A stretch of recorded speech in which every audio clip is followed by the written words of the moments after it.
안녕하십니까. 오늘 제2회 세계 한민족회의 및 내외동포 정보센터 발기 6주년 기념 학술대회 사회를 맡게 된 저는 서울문화예술대 교수이자 KIC 운영위원장 김미자입니다. 인사드리겠습니다. 먼저 이 뜻깊은 자리에 제가 가장 존경하는 우리 김덕룡 수석 부의장님께서 제일 먼저 와주셨습니다. 한 걸음에 와주셨고, 그리고 멀리 미국, 독일, 스페인, 각 전 나라에서 온 거세요. 일본에서 오셨고, 중국에서도 오셨고, 많은 분들이 지금 도착하셨고, 속속 오고 계십니다. 바쁜 일정 뒤로하고 흔연한 마음, 기쁜 마음으로 전 세계에서 한 걸음에 달려와서 참석해 주신 세계 한인회장, 한상회장, 그리고 국내외 리더, 동포 여러분, 진심으로 환영하며 깊은 감사의 말씀 드립니다. 지금부터 내외동포 정보센터 발기 6주년 기념 학술대회, 대주제는 북방 글로벌 비즈니스 비전 심포지엄, 글로벌 북코리안의 역할과 민관 협력을 중심으로라는 대주제로 시작하겠습니다. 오늘 여러 발제자님, 여러분 딱 보시면 TV에서 정말 많이 보던 핫한 그런 분들도 계시고 저명한 분들이 워낙 많이 오셨습니다. 그리고 정영국 박사님을 비롯해서 세종연구소 외교전략연구실장인 홍현익 박사님, 그리고 제동포 연구소장이신 임치환 교수님을 비롯해서 많은 분들이 우리 현재 대한민국 현 시점에서 가장 시적절한 주제로 발표를 해주시도록 하겠습니다. 아마 여러분께서는 끝까지 자리를 지키고 집중해서 경청하시리라 기대합니다. 먼저 학술대회 의장으로 넘기기 전에 김덕룡 수석 부의장님께서 인사 말씀을 해주시겠습니다. 소개를 해드리겠습니다. 우리 김덕룡 세계민주평통 수석 부의장님, 여러분들이 너무나 잘 아실 겁니다. 13대에서 17대 국회의원을 하셨고요. 그리고 민취업 공동이사장님을 하셨고, 워낙 많은 활동을 하셔서 일일이 다 소개를 할 수가 없습니다. 우리 큰 박수로 맞이해 주시기 바랍니다.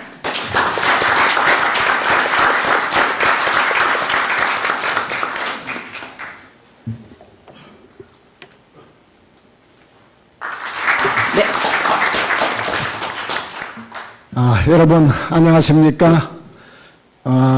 이 자리에는 해외 각지에서 오신 우리 동포 지도자분들, 또 그 단체장, 그리고 우리 세계 우리 해외 동포와 소위 그 남북관계에 관심이 많으신 많은 분들이 자리를 함께 해 주셨습니다. 오늘 제2회 세계 한민족 대회, 그리고 내외 동포 정보센터 KIC 6주년을 기념해서 학술대회를 하고 있는 걸로 알고 있습니다. 우리 학술대회 우리 좌장부터 패널 여러분들 보니까 아주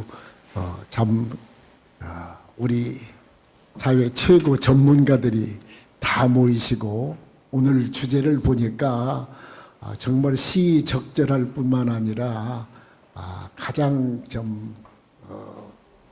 중요한 의제들을 다루고 있는 것 같습니다. 지금 남북관계가 큰 변화를 겪고 있습니다. 한반도가 대격변을 겪고 있습니다. 지금 이런 변화는 우리 대한민국과 북한만의 변화가 아니라 동북아의 무역을 포함한 경제 전반의 질서, 그리고 외교 안보에 관한 질서, 이런 것을 바꿀 뿐만 아니라 세계의 판도를 바꾸는 일이 될 것이라고 생각을 합니다.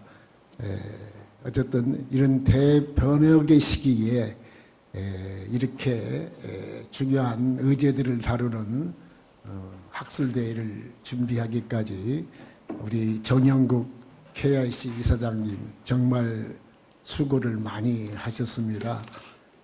사실 정영국 이사장님을 저는 오랜 동안 함께 하면서 지켜봤습니다. 우리가 속된 표현으로 표현하자면 참 진실되고 정말 변함이 없는 흔히 우리가 말하는 진국인 분이 바로 우리 정영국 이사장입니다. 참 자기를 드러내지 않고 묵묵히 일하면서 그러나 철저하게 일하시는 분, 이론과 실제를 겸비한 분이 정영국 이사장입니다. 사실 저는 오늘 일정이 많이 짜여 있는 날인데 우리 정 이사장 행사에 내가 꼭 참석해야겠다라고 해서 짜다 보니까 서로 미스매칭 돼가지고 기념식이 저는 이 시간인 줄 알고 왔는데 학술대회에 참석을 하게 되었습니다. 어쨌든 지금 한반도가 대변혁을 치르고 있지 않습니까? 아시다시피 4월 27일 판문점에서 남북 정상회담이 만나서 세계 앞에 더 이상 우리 한반도에 전쟁은 없다. 그렇게 선언하고 남북 관계를 획기적이고 전면적으로 개선하겠다고 약속을 하고 그것이 결국은 6월 12일 날 싱가포르에서 북한 김정은 위원장과 미국의 트럼프 대통령이 정상회담을 갖게 하는 그 출발점이 되었습니다. 여러분 아시다시피 70년 동안 적대 관계를 이뤘던 미국과 북한이 새로운 관계를 만들겠다고 선언하고 완전한 비핵화와 종전선언을 이루겠다고 그러면서 핵 문제를 평화적으로 해결하겠다고 세계 앞에 참 약속을 했습니다. 지금 이렇게 커다란 변화가 이루어지고 있습니다. 저는 지금 이 시기에 우리가 관심 가지고 해야 할 일이 있다면 이 커다란 이 흐름을 돌이킬 수 없는 상황으로 만들어내는 일이 지금 우리에게 주어진 책무라고 생각을 합니다. 사실 미국과 북한 간에 70년 적대했던 그 긴 역사 그리고 북한 핵 문제가 지난 1994년 제네바 협정부터 시작했다면 지금 25년째 다루고 있는 문제이기 때문에 사실 한두 번 만남이라 짧은 시간 내에 해결될 수 있다고 생각하지가 않습니다. 앞으로 이 문제를 해결함에 있어서는 참 넘어야 할 산, 건너야 할 강들이 있고 숱하지는 않을 것입니다만은 저는 이것은 분명히 이루어질 수 있는 비핵화가 단순히 희망이 아니라 달성할 수 있는 목표가 될 수 있을 것 같다는 확신을 이번 평양을 다녀와서 가지게 되었습니다. 제일 중요한 것은 북한이 기본 정책이 바뀌었다. 여러분 아시다시피 북한은 선군 정치가 통치 이념이었고 군사 문제를 최우선으로 하는 것이었고 그 다음에 핵 경제 병진 정책, 핵무력 완성을 가장 중요한 목표, 정책 목표로 삼았습니다. 그런데 아시다시피 김정은 위원장이 세계 앞에 자기 목소리로 비핵화를 이루겠다라고 선언을 했습니다. 그래서 그들은 목표도 핵 경제 병진 정책을 사회주의 경제에 총력을 하겠다는 경제 건설의 목표로 바꾸었습니다. 그리고 북한에 가보니까 정말 우리가 평소 알고 있고 들었던 그런 북한이 아니라는 것을 저는 제 눈으로 확인할 수가 있었습니다. 우선 외견상으로 평양이 달라졌다든가 또 북한 주민들의 태도나 표정이나 외모가 달라진 것이 또 중요하겠지만 그보다도 가장 눈에 띄는 거 흔히 예전에 여러분들이 텔레비전이나 다른 영상을 통해서 보았겠지만은 거리에 쓰였던 구호가 완전히 바뀌어져 있었습니다. 여러분 아시다시피 그전에는 원수를 무찌르자, 미제국주의 타도하자 이런 호전적이고 그리고 전투적인 구호가 대부분이었는데 이번에 가니까 구호가 변해 있었습니다. 자기 땅에 발을 붙이고 가슴은 세계를 보라. 그리고 교육으로 과학으로 비약하고 교육으로 미래를 담보하자. 달려가자 미래로. 이렇게 세계로 미래로 이런 구호들이 보고 저는 지금 북한이 가고자 하는 방향이 이제는 개혁과 개방의 길이 아니겠는가라고 생각을 하게 되었습니다.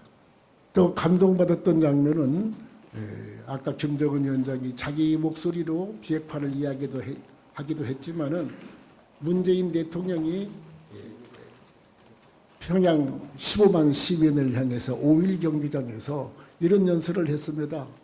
여기 김정은 위원장하고 내가 저 백두산부터 한라산에까지 우리 터전을 핵위협과 핵폭탄이 없는 핵무기가 없는 그런 터전으로 만들기로 확약했습니다. 라고 하니까 평양의 시민들이 열광적인 박수를 친 것입니다. 여러분 아시다시피 북한의 핵무력 완성이 그들의 목표였고 핵무력 완성을 자랑으로 여겼는데 핵위협이라든가 핵무기 없는 강산을 만들기로 확약했다라고 하니까 대대적인 박수를, 열광적인 박수를 치는 모습을 제가 보았습니다. 아시다시피 북한이 그동안 많이 변해 있었습니다. 북한 사회가 이제 600만 대 가까운 핸드폰이 있는가 하면은 장마당이 정부가 공연한 것만 500여 개, 수천 개 장마당에 있고 배급이 없이 자기들 스스로 이제는 농장을 경영하고 또 그리고 자율적 기업을 하면서 그들의 생활이 달라지고 있었습니다. 그리고 이젠 잘 살아보자 하는 그런 의욕이 넘치고 그러기 위해서 경제를 건설하자는 그런 분위기가 충만해 있었습니다.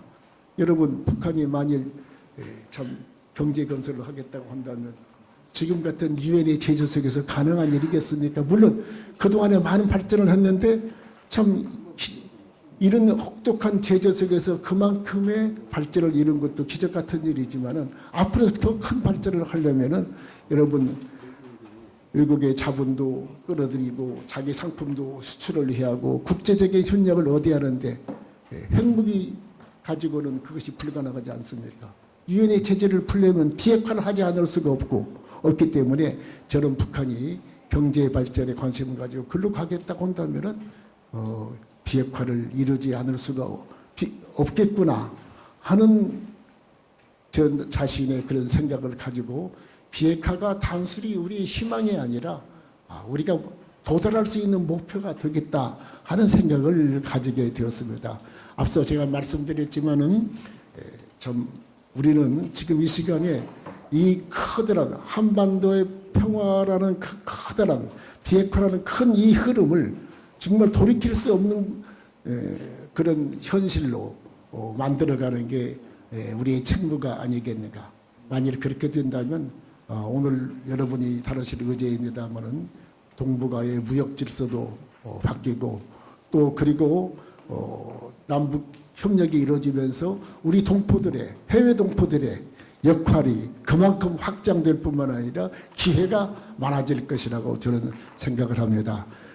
어쨌든 이 큰 흐름, 한반도 평화와 번영으로 가는 통일을 향해 가는 이 흐름을 우리가 지혜롭게 가능한 단축해서 이뤄내는 그런 우리의 노력이 필요하다는 생각을 합니다. 최근에 북미 회담이 정체를 겪으면서 많은 분들이 실망하고 걱정하는 분이 있습니다만은 저는 그리고 근 20여 년 동안 핵 문제를 다루면서 많이 실패했던 경험 때문에 북한이 과연 비핵화를 이루겠는가, 이건 북한의 속임수나 시간 끌기 아니겠느냐는 의구심을 갖는 거 당연히 있을 수 있다고 생각합니다만은 저는 이제 좀 비핵화는 북한으로서도 결국 피할 수 없는 그 길이라는 그런 생각을 가지고 돌아왔다 하는 말씀을 드리면서 오늘 이렇게 중요한 시기에 적절한 그런 의제로 오늘 학술회의를 하게 된 것을 축하드리고 이렇게 많은 관심을 가지고 참석해 주신 우리 해외 동포 대표자 여러분과 남북관계 전문가 여러분들에게 다시 한번 감사의 말씀을 드리고 제 축하의 말씀에 대하도록 하겠습니다. 감사합니다. 네, 감사합니다. 다시 한번 큰 박수 부탁드리겠습니다. 우리 김덕룡 수석부의장님께서 축사가 아니라 키노트 어드레스, 거의 기조 강연을 해주셨습니다. 훌륭한 기조 강연이 됐습니다. 저희는 축사를 부탁드렸는데요. 그러면 이어서 저는 그 좌장님께 넘기겠는데요. 오늘 학술대회의 좌장으로 수고해 주실 교수님은 여러분께서 너무나 잘 아시죠? 저명한 분이시고 경기대 경영대학원장을 역임하셨고 현재 글로벌 애널리스트이자 KLCBG의 글로벌 한국경영연구원 원장님이십니다. 그럼 엄길천 교수님 큰 박수로 맞이해 주시고 저는 마이크를 넘기도록 하겠습니다. 감사합니다.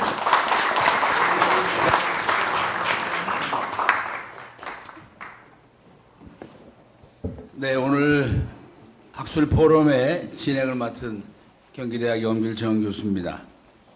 21세기를 열어오면서 우리 인류는 공동의 번영과 또 하나의 지구라고 하는 거대한 아젠다를 함께 이끌어 왔습니다.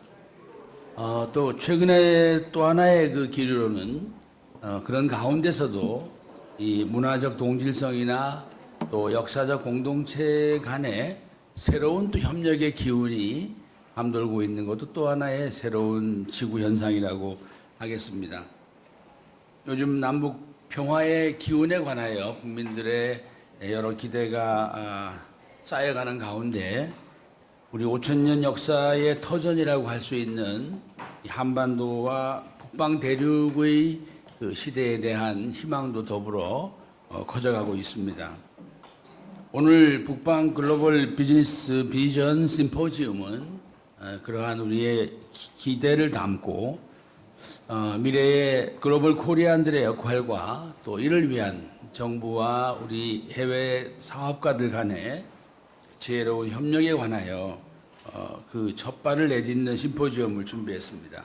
오늘 이 공간은 3시까지 사용하도록 되어 있어서 오늘 모신 세 분의 발표자님께는 부득이 한 15분에서 20분 정도의 발표 시간밖에 드릴 수 없음을 아쉽게 생각합니다. 또 네 분의 토론자께서도 5분에서 한 10분 정도의 토론 시간을 드리게 된 것을 죄송하게 생각합니다. 오늘 세 주제로 진행하겠습니다. 먼저 세종연구소 외교전략연구실장이시고 저명한 국제학자이신 홍현익 박사님께서 남북한 및 동북아 평화협력 질서와 국가 간 교역 기회에 관한 발제를 하시고 한국외교대 이승영 교수님, 서울특별시 국제교류과의 김기현 과장님께서 토론해 주시겠습니다. 홍 박사님을 박수로 모시겠습니다.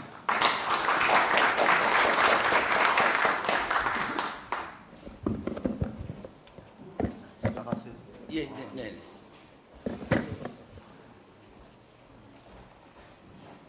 반갑습니다.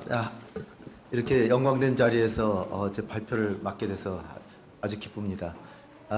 보통 한 2시간 정도 설명해야 될 것 같은데요. 근데 15분 정도로 해야 되기 때문에 아주 중요한 것만 말씀드리겠습니다. 이게 화면이 한 55장 정도 되는데요.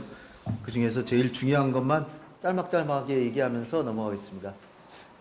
지금 저의 문제의식은 앞서 김동룡 수석 부의장께서도 말씀하셨지만 잘 지금 한반도의 평화 프로세스 잘 가다가 북미 간에 지금 정체 상태에 있습니다. 우리 정부가 그 중재하기 위해서 대통령께서 또 직접 평양에 가셔서 남북 간의 관계 개선과 그 경제 협력 진척을 위해서 이제 준비 작업을 이제 충실히 하면서 특히 이번에 주목되는 것은 군사 합의서로 남북한 간의 평화지대를 넓히고 완충지대, 비행금지구역 그리고 서해에서 NLL을 중심으로 매년 충돌이 있었는데 그 지역을 평화수역으로 만들고 중국 어민들에게 뺏겼던 서해 공동 어로 수역을 다시 만들어서 남북한이 어민들이 여기서 고기를 잡자 이런 의식하에서 서해 공동 어로수역도 만들고 이렇게 해서 남북 간의 화해 협력과 호혜적인 상호 협력을 이제 다지기 위해서 준비 작업은 다 해놨는데 지금 당장 철도 공동조사를 위해서 우리 기차가 지금 휴전선을 넘어서 개성 쪽으로 가야 되는데 지금 미국이 지금 딴정을 피우고 있습니다. 그래서 지금 여기 막혀 있는데 그렇다고 미국한테 우리 무조건 뚫고 들어가겠다 그럴 수도 없는 것이고 참 지금 답답한 형국이죠. 스티브 비건 미국의 대북정책 특별 대표가 와서 어저께 임종석 비서실장도 만나고 오늘은 또 조명균 통일부 장관도 만나고 하는데 이러한 상황에서 우리 정부는 무슨 생각을 하고 있고 그리고 어쨌든 작년과 비교해 보면 지금 한반도 평화가 크게 진척이 돼서 남북 간의 호혜적인 경협이 북핵 문제만 조금 진전이 있다 그러면 본물 터진 듯이 터질 지금 직전인데 이런 상황에서 우리 대한민국 기업들과 해외 한상들 어떤 생각을 머리에 가지고 지금 향후에 펼쳐질 남북 간의 평화 협력을 한편으로는 도우면서 우리도 경제적으로 얼마나 이익을 챙길 수 있는 길이 열리고 있다는 것을 제가 보여드리기 위해서 오늘 나온 것입니다. 많은 기회들이 열려 있는데 단지 지금 활발하게 시작만 안 돼 있다. 특히 지금 미국이 11월 6일 날 중간선거로 인해서 트럼프 대통령이 좀 진도가 빨랐으면은 지금쯤 북미 정상회담이 2차 정상회담이 열릴 수도 있었는데 지금 트럼프 대통령이 지금 좀 밀리고 있는 형국이죠. 아마도 하원 정도는 민주당이 다수를 차지하게 되고 상원 정도에서는 아주 막상막하가 될 것 같은데 아무래도 민주당이 한석 정도 많을지도 모르기 때문에 트럼프 대통령이 정상회담, 북미 정상회담을 밀어놓고 그러더니 지금 아예 내년 초로 지금 미루겠다라고 그러면서 우리 정부는 지금 갈 길이 바쁜데 지금 초조한 나날을 보내고 있습니다. 이게 다 엮여져 있는 게 이산가족 상봉도 엮여져 있고 철도 협력, 그다음에 임업 협력, 양묘장 현대화라든지 그리고 이제 우리 정부는 철도 연결과 천도 연결해서 부산에서 기차를 타고 모스크바를 거쳐서 마드리드 함부르크까지 가려고 지금 다 기획하고 있는데 러시아도 이 사업을 하기 위해서 굉장히 지금 열을 올리고 있고 그런데 지금 북한이 물론 미국 때문만이라고 할 수는 없습니다. 북한도 미국이 얘기하는 실질적인 비핵화에 있어 미국이 바라는 정도의 속도를 안 내주고 있기 때문에 이것이 지금 진척되고 있는데 여기서 지금까지 올해 한반도 평화 프로세스에서 몇 차례 고비에 우리 정부가 특히 문재인 대통령이 직접 나서서 정상회담을 하고 그래서 트럼프 대통령과 김정은을 다시 만나게 하고 그리고 또다시 북미 관계가 정체되니까 평양 남북 정상회담을 해서 다시 한번 지금 물꼬를 텄는데 또다시 사실상 북한은 지금 이미 양보한 게 많다 그러고 있고요. 미국은 양보는 했지만 그것이 실질적인 비핵화에서는 아직 거리가 있다. 그러니까 종전선언도 지금 못 해주겠고 그 다음에 대북 제재 조금도 풀어줄 수가 없다. 그러니까 우리 정부가 나아갈 수가 없는 거죠. 그런 상황에서 지금 상황을 어떻게 봐야 되냐 하는 게 이제 오늘의 이제 문제의식이 되겠습니다. 그래서 제가 근본적으로 좀 더 근본적인 말씀을 드리면 한반도가 지금 분단되어 있는데 분단을 우리 지금 남북한에 있는 한민족이 지금 분단을 한 게 아닙니다. 열강들이 2차 대전 종전 과정에서 소련과 미국이 북한과 남한을 각각 점령하면서 그로 인해서 미국과 소련 간의 어떤 냉전적 상황에서 우리 민족이 원치 않지만 분단이 됐는데요. 그런 상황에서 그렇다면 당연히 지금 탈냉전 시대가 돼서 통일을 해야 되는데 이게 그러니까 우리 정부 뜻대로 되질 않는 것입니다. 제가 국제정치학을 공부했는데요. 국제정치학에서는 이게 강대국이 아니고서는 현상을 마음대로 바꿀 수가 없습니다. 근데 우리도 지금 세계 12, 13위 강대국이라고 생각하시는 분들도 계실지 모르지만 정말로 안타깝게도 우리가 세계에서 12등, 13등 이기는 하지만 한반도를 둘러싸고 있는 주변 국가들은 미국은 세계 1등, 중국은 세계 2등, 일본은 경제적으로 세계 3등, 군사적으로도 세계 10등 정도 이내가 되고요. 러시아도 세계에서 군사적으로는 2, 3등에다가 핵 강국에다 안보리 상임이사국의 자원 부국이죠. 그러니까 어느 나라도 우리가 마음대로 이렇게 좌지우지할 수가 없습니다. 그런 상황에서 우리 정부가 지금 문재인 정부가 지금 착안하고 있는 것은 무엇이냐? 우리가 비록 주변국보다는 힘이 약하지만 그래도 우리가 할 수 있는 것은 강대국도 반대할 수가 없는 한반도와 동북아의 평화와 공동 번영을 모토로 내세우면서 그쪽으로 나간다. 그러면 제 아무리 청왕대국이고 세계 2등, 3등 하는 나라라도 이러한 명분이 있는 국제정치 목표에 대해서는 반대할 수가 없는 것입니다. 그래서 한반도에서 평화를 먼저 이루고, 평화를 이루기 위해서는 남북 간의 관계부터 개선을 하고, 그리고 주변 국가들, 특히 과거와 달리 중국과 러시아 같은 경우에는 냉전 시대에는 남북한이 합의를 해도 통일하려고 해도 중국과 소련이, 당시에 소련이 너네 마음대로 통일하냐 못하게 했습니다. 미국과 일본도 그런 상황이 벌어졌을 때 쉽게 통일하도록 놔두지 않았을 겁니다. 그런데 이제 탈냉전 시대도 됐고, 소련은 해체됐고, 이제 새로운 시대를 맞서서 문재인 정부는 새로운 생각으로 한반도 신경제 지도와 신북방 정책, 신남방 정책으로 지금 동북아의 새로운 기회를 개척하고 있습니다. 그래서 여기 보시면은 뭐 동북아의 지금 상황에 대해서는 이 상황이 우리 정부가 주도적으로 남북한의 관계를 다 틀어서 지금 평화와 공동 번영으로 가고 있지만, 사실상 동북아의 상황은 녹록치는 않습니다. 미국은 지금 아메리카 퍼스트라고 하는 이기주의적인 정책으로 중국하고 무역 전쟁을 전면적으로 벌이고 있고요. 중국 간에 일본 간에 최근에 아베가 중국에 가서 정상회담도 하고 조금은 상황이 중일 갈등이 좀 줄어들었지만, 그렇다고 해도 경쟁 상황은 여전하고요. 그런 상황에서 북한의 핵은 아직도 갖고 있고, 그리고 각국의 전부 마초 같은 지도자들이 잡아서 아베도 장기 집권하면서 자기 멋대로 그 대국으로 가려고 하고 있고요. 러시아의 푸틴 역시 마찬가지. 장기 집권하면서 군사 대국 가려고 그러고 있고, 그러나 단지 러시아는 군사 대국으로 다시 회복하려고는 하지만 한반도에서는 가스관을 연결하고 철도를 연결해서 한반도에서는 미국의 지금 영향력 하에 있기 때문에 러시아는 북한과의 관계를 개선하고 한국하고 전국적으로 협력해서 철도를 연결하고 가스관을 건설하려고는 경제협력 위주의 전략을 가지고 있습니다. 중국 역시 미국에게 지금 힘에서 밀리기 때문에 한국과의 경제협력을 강화하면서 한반도의 평화와 남북 대화, 평화 통일까지도 중국은 지금 반대하지 않겠다, 이런 정책을 하고 있고요. 단지 이제 미국이 중국을 압박하고 봉쇄하고 이러고 있기 때문에 이러한 상황에서 전전긍긍하면서 기회를 노리고 있는 그런 상황이 되겠습니다. 그런 상황에서 지금 남북한 간의 상황을 보면은 우리 정부가 지금 북한과의 관계에서 경제적으로 우리가 40배나가 넘는 경제력을 갖고 있고요. 인구가 2배이기 때문에 1인당 소득은 21배가 됩니다. 그러니까 제 기본적인 생각은 뭐냐면, 평화와 공동번영을 남북관간에 추구하다 보면 평화적으로 통일한다고 하는 건 중국과 러시아도 지금 찬성을 합니다. 하물며 미국과 일본이 반대할 수가 없죠. 따라서 남북한 간의 대결과 긴장과 대립과 그런 군사적으로 충돌, 이쪽 방향으로 정책을 할 것이 아니라 호혜적인 협력을 주도하면서 서로 간에 우리 중소기업도 살리고 한국의 지금 어려운 경제도 살리고 해외 한상들도 투자할 기회를 주고, 이런 식으로 경제협력을 하면 평화통일의 길도 열리고 지금 어려운 한국 경제도 살리고, 나아가서는 통일이 되더라도 지금 북한이 급작하게 붕괴되면요, 30년 동안에 2,500조 원의 통일 비용이 듭니다. 1년에 80조 원씩 북한에다 줘야 돼요.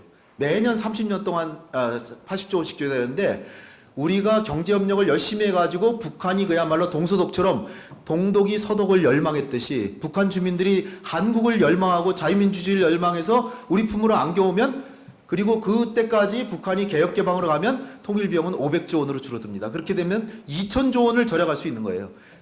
지금 당장에 누리는 경제적인 이익도 남북 경협으로 대단하지만, 더 대단한 것은 통일이 됐을 때 북한이 개혁 개방이 되는 와중에서 통일이 되면 통일 비용을 2,000조나 절약할 수 있다는 거죠. 그런 상황에서 지금 정책을 하고 있는데, 뭐 시간이 벌써 많이 갔고, 그러니까 지금 경제적으로 지금 열리고 있는 상황을 쭉 보겠습니다. 지금 핵 문제도 생략을 하기로 하고, 지금 문재인 정부가 하는 게 한반도 신경제 지도입니다. 서해안 산업물류 교통벨트라고, 동해안 쪽으로 에너지 자원벨트라고, 휴전선 지역은 지금 벌써 DMZ 지역을 비무장화를, 실질적인 비무장화하면서 JSA 그 공동경비구역도 관광지대로 좀 만들고 있죠. 그런 상황으로 가고 있고, 그러면서 지금 이 그림으로 이렇게 표현한 것입니다.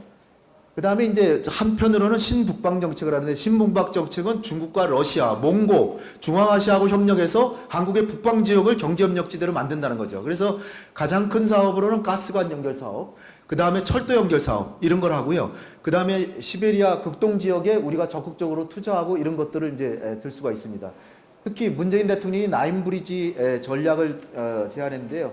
이것을 보시면은 수산협력, 철도협력, 조선협력, 농업, 북극항로 지금 북극이 지금 녹고 있잖아요. 그래서 지금 북극 쪽으로 항로를 개척하면 수에즈 운하를 통해서 이 인도양 쪽으로 가는 것보다 최소한 열흘 이상 항로를 단축할 수 있고요. 엄청난 우리에게도 물류 기지가 될 수 있는 여지가 생긴다는 거죠. 그 다음에 러시아의 항만 지역 건설해주고 전력도 지금 러시아 극동 지역에 전력이 남아돕니다. 이것을 지금 북한도 전력이 매우 부족하기 때문에 청진 원산 쪽으로 주면서 러시아의 계획은 한국의 부산이나 일본까지도 전력을 수출할 지금 여력이 있는 것입니다. 그런데 지금 이러한 사업을 북한 때문에 지금 아직 못하고 있죠. 그러니까 북한의 핵 문제가 조금이라도 풀리면 전력 협력이 대대적으로 될 수 있고요. 철도가 연결이 되고 철도 연결을 말씀드리면 5월 달에 한중일 정상회담, 도쿄에서 정상회담 했죠. 그때 문재인 대통령이 리커창 총리를 만나서 1대1로 사업, 1대1로 사업이라는 게 어마어마한 수천조 원의 돈을 가지고 지금 중앙아시아 유럽 쪽으로 지금 건설 사업을 하고 있어요.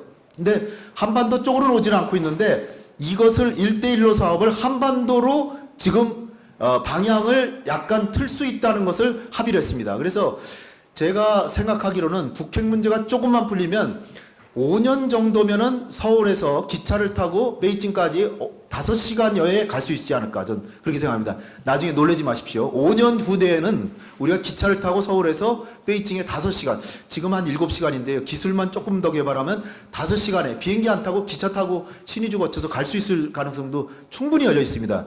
단지 지금 북한과 미국 간의 세대결로 인해 가지고 첫 걸음을 못 띄고 있을 뿐이라는 거죠. 그런 상황을 여러분들이 유념해 주셨으면 하는 바람입니다.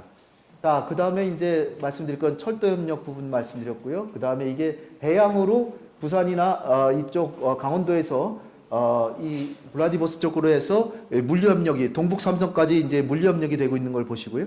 이 북극 항로가 열리고 있는 그림입니다. 그 다음에 이제 환동해 경제권과 환황해 경제권. 그 가운데 그림 보시면 서울과 원산, 평양 삼각형으로 그 안의 지대가 향후에 지금은 완전히 DMZ 지역으로 불모 지역이지만 향후에 엄청나게 발달한 지역으로 변할 수도 있다는 것을 가능성을 한번 생각해 보시기 바랍니다. 그 다음에 중국에 보면 동북 삼성에서는 하얼빈에서 블라디보스톡에 이르는 이 지대, 그 다음에 장춘에서 지린, 훈춘, 나진으로 이르는 요 축선, 그 다음에 선양에서 단동 신의주에 이르는 요 축선, 세 가지 축선을 중심으로 해서 활발하게 지금 중국의 고속철도가요 전부 열려가지고 제가 연길이라고 하는 조선족들 제일 많이 사는 지역을 지금 한 보름 전에 갔다 왔는데요. 거기 장춘이 이제 그 지린성의 수도입니다. 장춘에서 연길까지 2시간이면 기차 타고 오기 때문에 주말이면은 장춘의 젊은이들이 전부 와가지고 연길에서 흥청망청 놀다가 밤에 그냥 기차 타고 가버려요. 그럴 정도로 중국 동북 삼성이 전부 고속철로 다 깔려 있고요. 조금만 연결만 하면 신의주 넘어서 서울로 금방 오게 됩니다.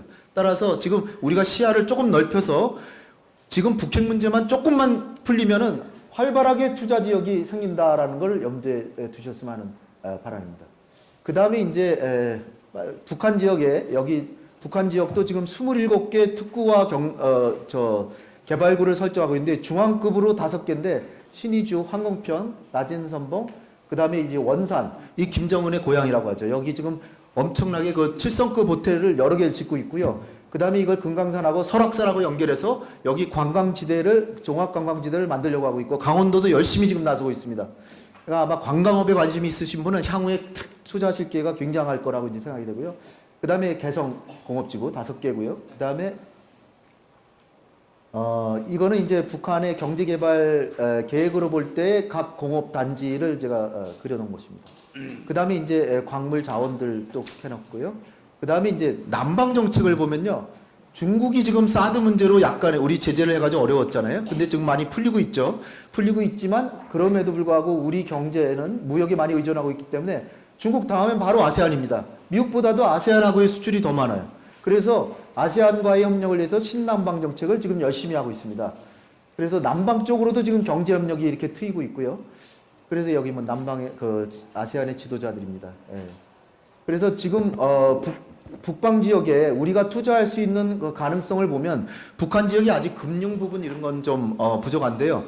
북한의 기회라고 하는 거는 첫째는 개성공단 같은 지역을 보면 아주 값싸면서도 우수한 노동력, 그리고 서울과 가까운 물류 협력지대이기 때문에 제가 볼 때는 북핵 문제 한 걸음만 나서면 개성공단 좀 열릴 것 같고요. 금강산 관광을 열면서 이산가족 상봉을 하고, 그 다음에 원산 지역까지 관광지대를 건설하고, 낮은 선봉 지역은 중국도 열심히 나오고 있고 러시아도 신동방 정책으로 열심히 나오고 있습니다.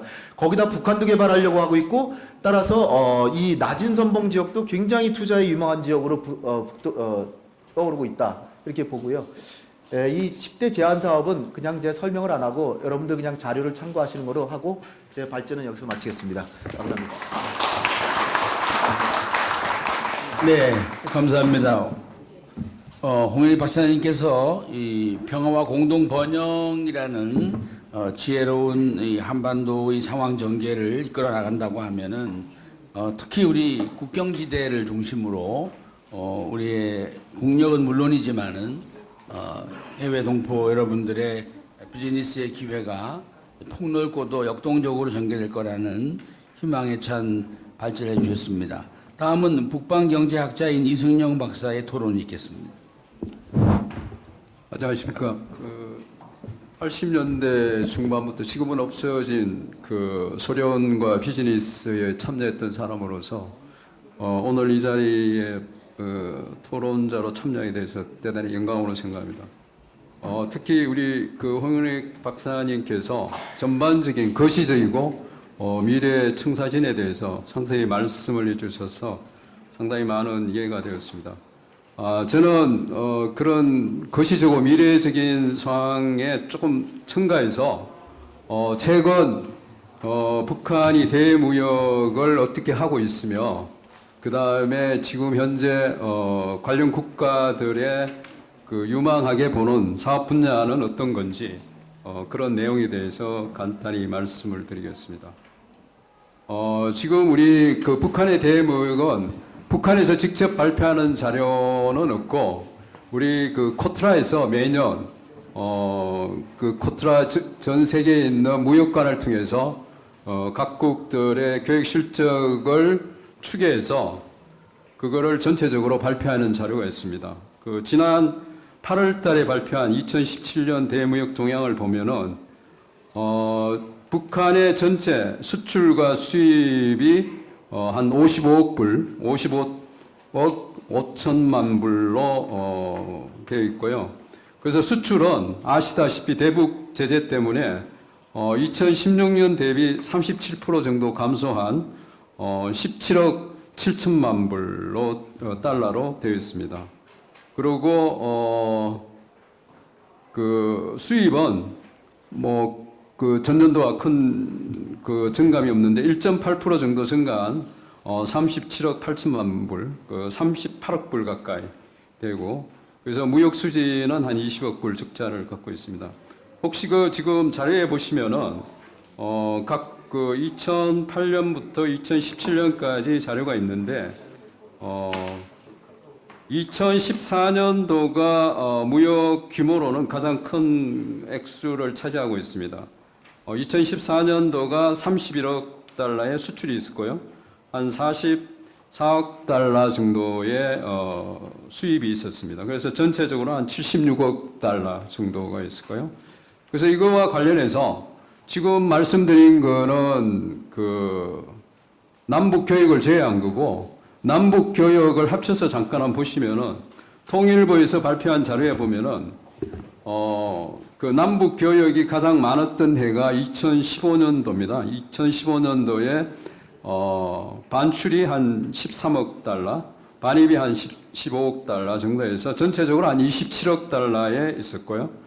그래서 이런 과정에서 잘 아시다시피 2010년에 오이사 조치, 그리고 2013년에 북한 근로자의 철수 문제, 그 다음에 2016년도에 개성공단 가동 중단, 이렇게 되면서 전체적인 교역은 지금 거의 중단된 상태인데, 참고적으로 여기서 우리가 한번 눈여겨볼 내용은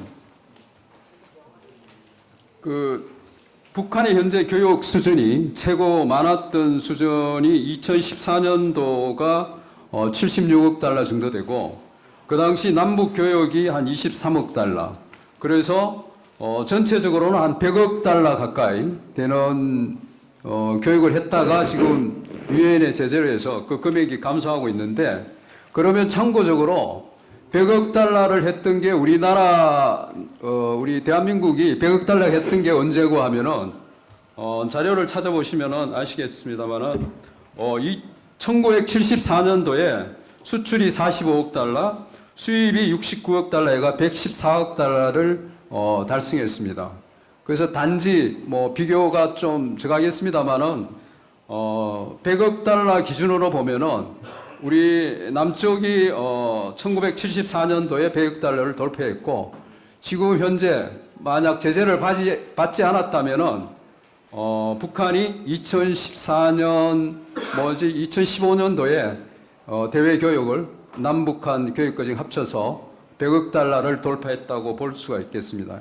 이걸 왜 말씀드리노 그러면은, 앞으로 북한과 교역을 하시면은 현실적으로 북한이 뭐를 필요할까? 뭐 이런 어떤 그 시사점을 준다고 개인적으로 생각이 됩니다. 그래서 그 말씀을 드릴 거예요. 그 다음에 자료는 품목별 동향, 뭐 이건 시간이 제한되어 있으니까 간단히 보겠습니다. 지금 현재 북한의 최대 수출 품목은 석탄, 철광석 이런 부분들이 되고 있는데, 이게 지금 현재 제재로 인해서 상당히 많이 감소가 되고 있고요.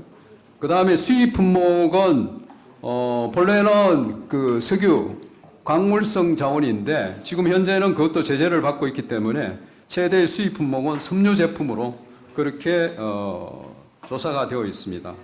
그 다음에 기계 전기, 그 다음에 광물성 생산품, 광물성 생산품이 주로 석유 관련 부분입니다. 그 다음에 유지 및 조제 식품, 식품과 관련된 거, 플라스틱 고무, 뭐 이런 부분들이고요. 그 다음에 지역별로 보면은 뭐 잘 아시다시피 지금 현재 중국과의 교역이 절대 다수를 차지합니다. 절대 다수라는 게 거의 뭐 95% 전후를 차지하기 때문에 중국 외의 비중과 중국과의 그 비교가 할 수 없을 정도입니다. 예를 들어 금년도 교역이 2017년도 교역이 전체가 56억 달러 정도 되는데, 거기에 중국이 52억 5,800만 불, 그래서 거의 95%를 차지하고 나머지 국가들이 2억 9천만 불, 2억 9천 달러 정도로 하고 있기 때문에 뭐 중국이 절대적이라고 보고 있습니다. 볼 수 있겠습니다. 그래서 그리고 지역별로 그 표가 지금 흑백으로 처리가 되어 있어서 보시기에 좀 불편하실 것 같은데, 전반적으로 10대 교역국 중에서 6개 나라가 아시아 국가가 포함되어 있어서 전체적으로 중국이 차지하는 비중이 높기 때문에 전반적으로는 아시아 지역 편중이 심한 편입니다.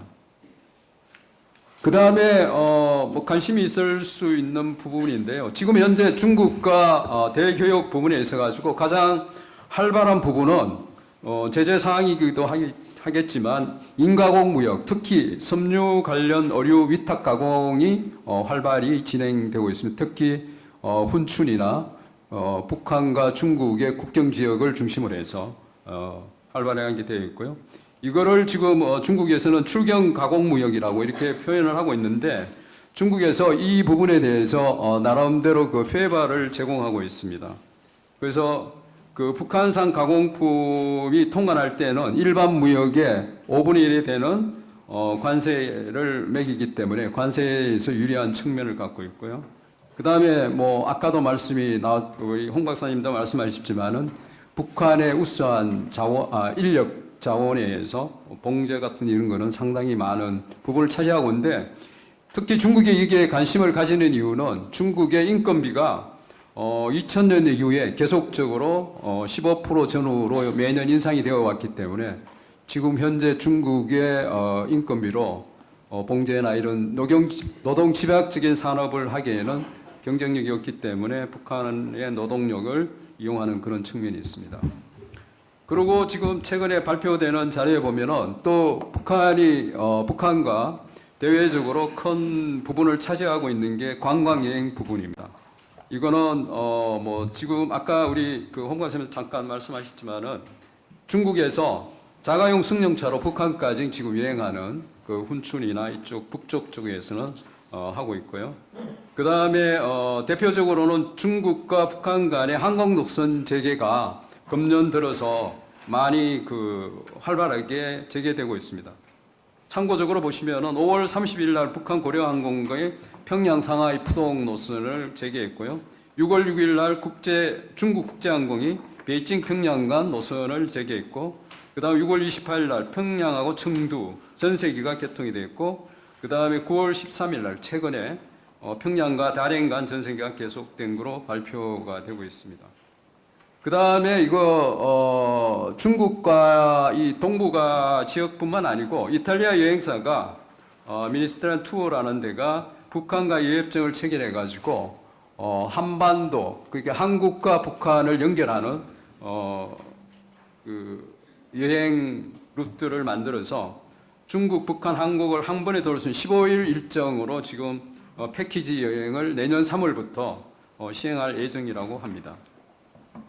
그 외에도 다양한 그 여행객을 위한 그 조치들이 북한과 관련 국가들한테 이루어지고 있고, 특히 북한의 여행을 관장하고 있는 조선민족유산 국제여행사가 중국과 대만의 여행사와 그 관광 에이전트 계약을 맺고, 지금 대만과 중국에서는 북한 관광객에 상당히 많은 그런 시간을 하고 있습니다.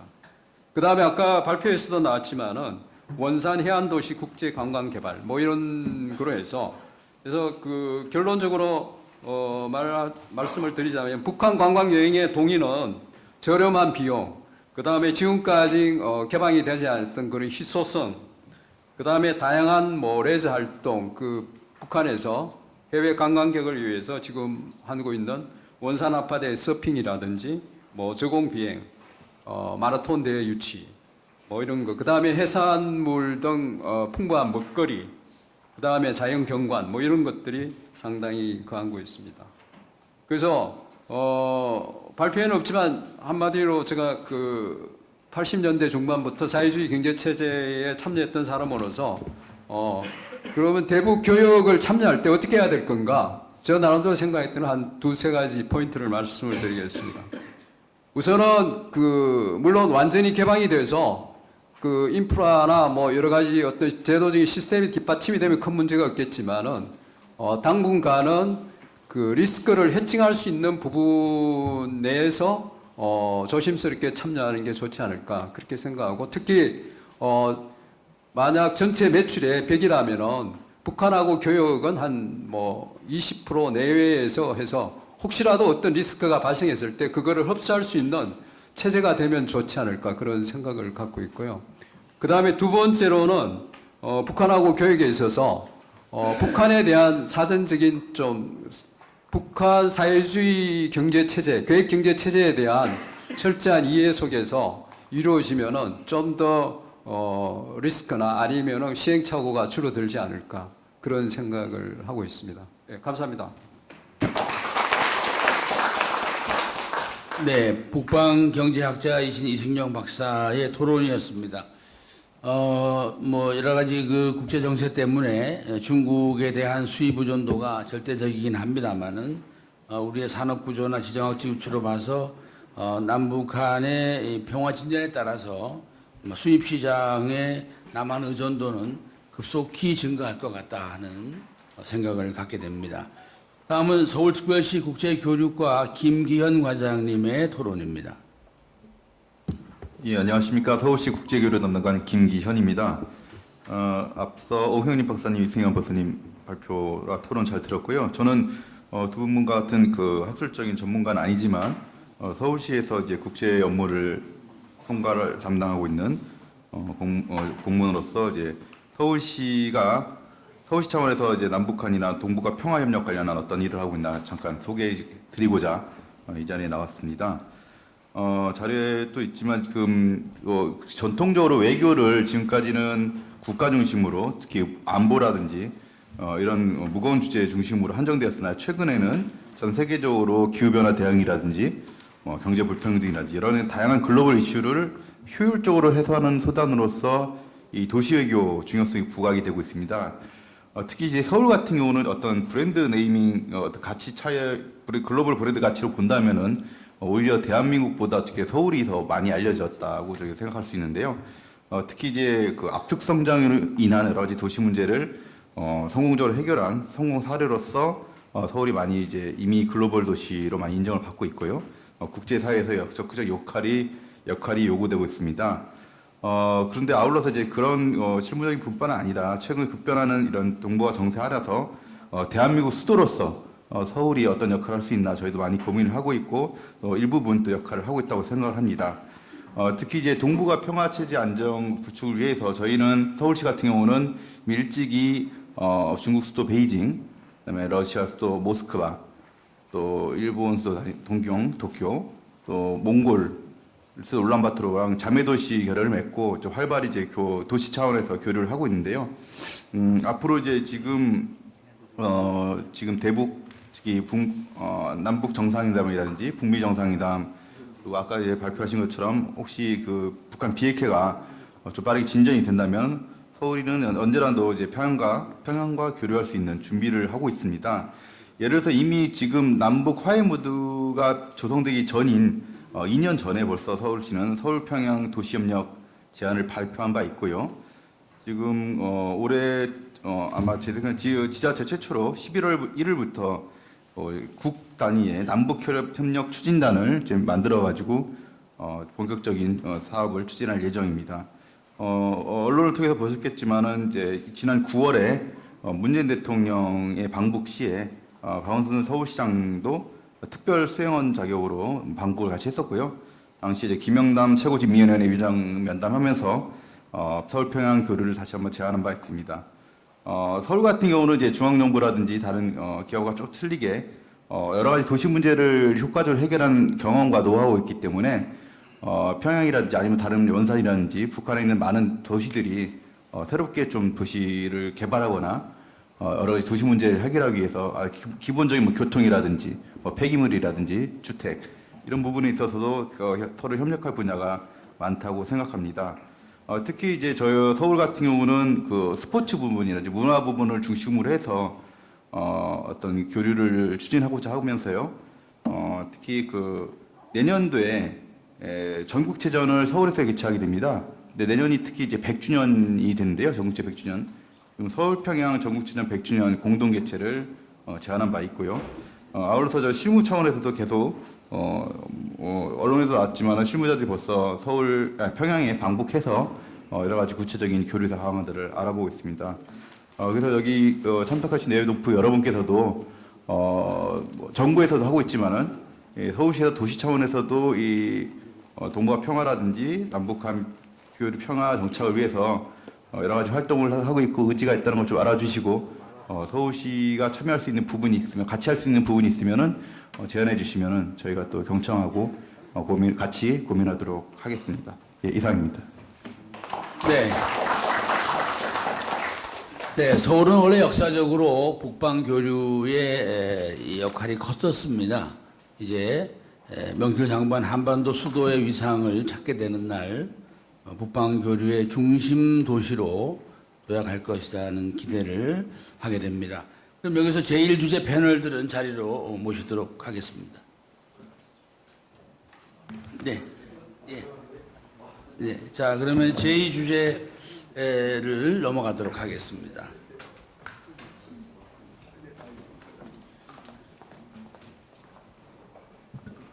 네, 이번엔 한반도 통일 과정에서의 재외동포의 역할을 주제로 재외동포연구원 원장님이시고 전남대학교 명예교수이신 임채환 박사님을 박수로 소개하겠습니다.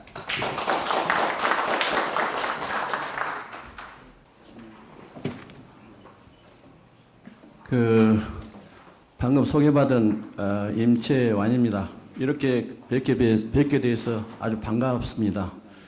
저는 오늘 여기 주제 발표의 중요한 내용이 이 한반도의 평화 정착, 그다음에 통일 과정에서 제동포의 역할이 무엇이냐 이것을 같이 생각해 보는 주제입니다.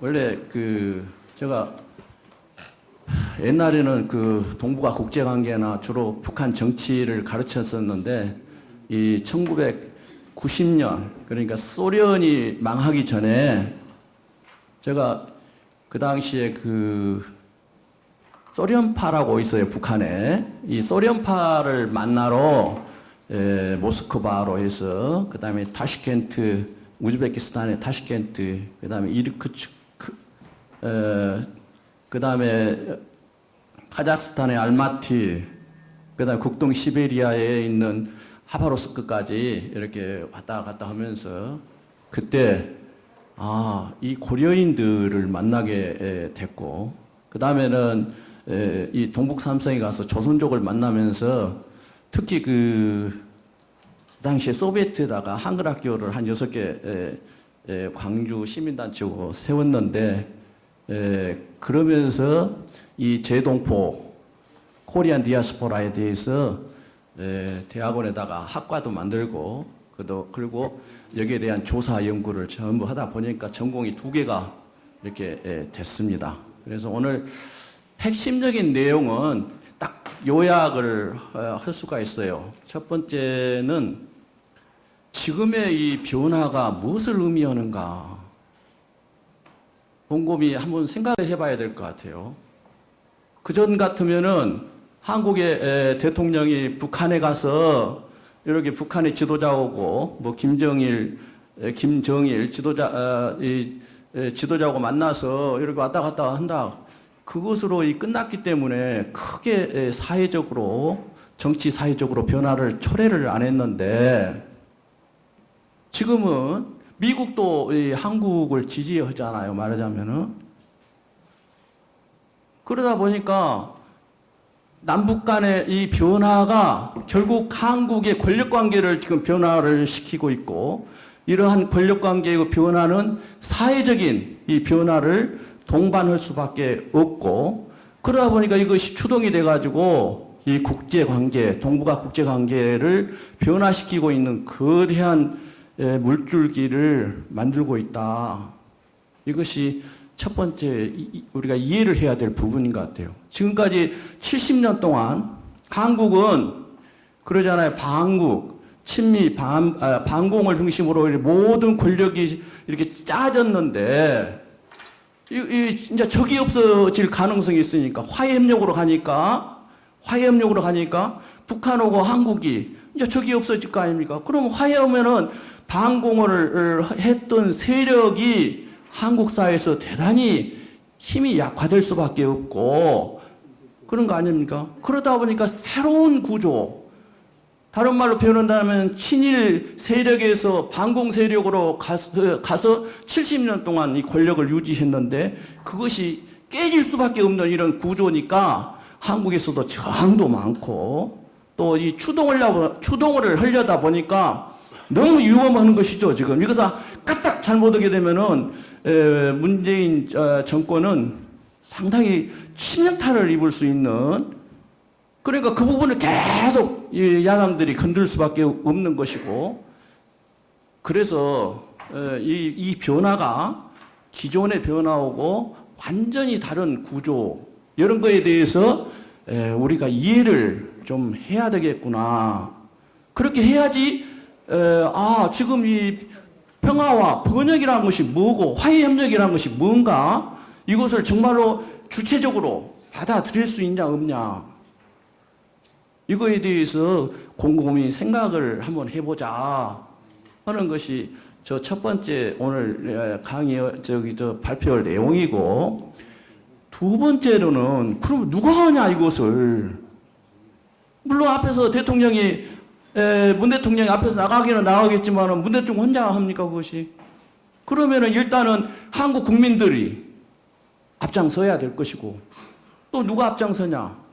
북한의 인민들이 앞장서야 될 것이고, 또 누구냐? 이것 갖고는 충분치 않다 이거예요. 정통성도 약간 약해질 가능성이 있고 여기에 지금 참석을 많이 하시는 740만 재동포들, 그 영주권을 가진 재동포와 시민권을 가진 이 740만이 이렇게 연결해서 이것을 완성을 해야 된 것이 아니냐. 이렇게 생각을 해서 누가 할 것이냐. 이 변화가 뭔 말이냐. 그러면 이 변화를 완성시킬 수 있는 가능성은 있는가? 또 가다가 중단돼 볼 것인가?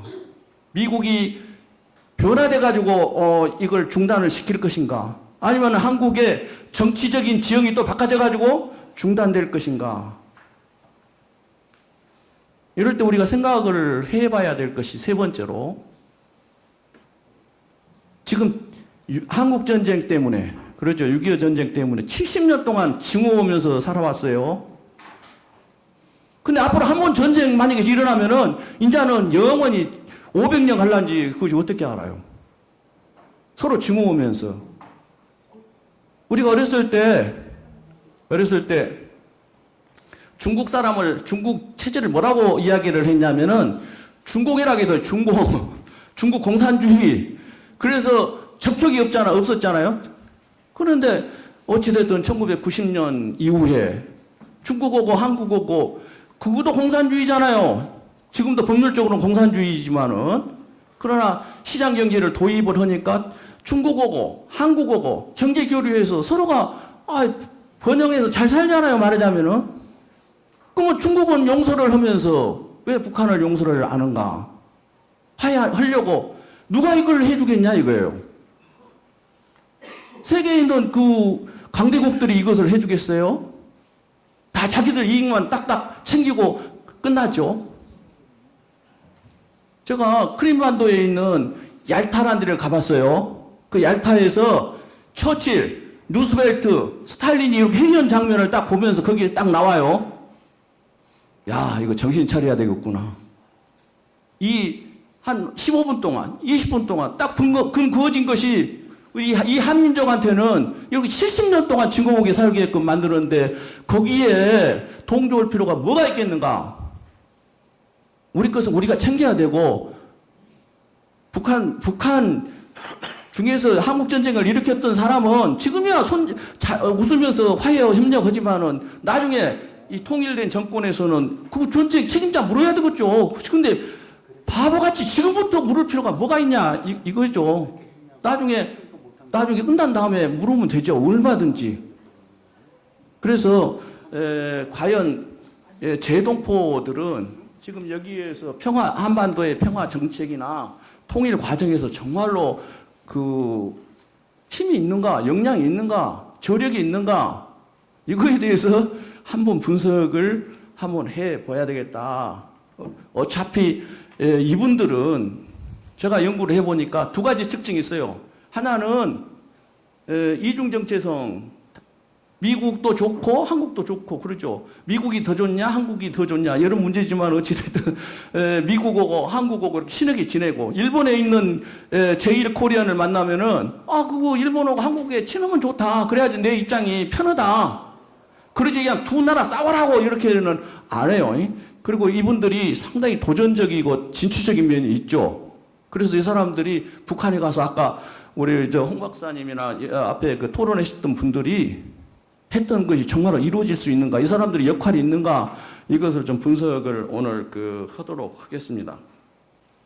오늘 저는 일단은 교수를 했던 사람이니까 좀 고리타분 하더라도 이 개념이 뭐고 분석 틀이 뭐고 이야기를 하고 그 다음에 이 통일 환경의 행위 조성자로서 그 다음에 남북 활성화의 중개자로서 그 다음에 북한 개방의 유도자로서 어떤 역할을 할 수 있는가 이렇게 간단하게 정리를 하도록 하겠습니다.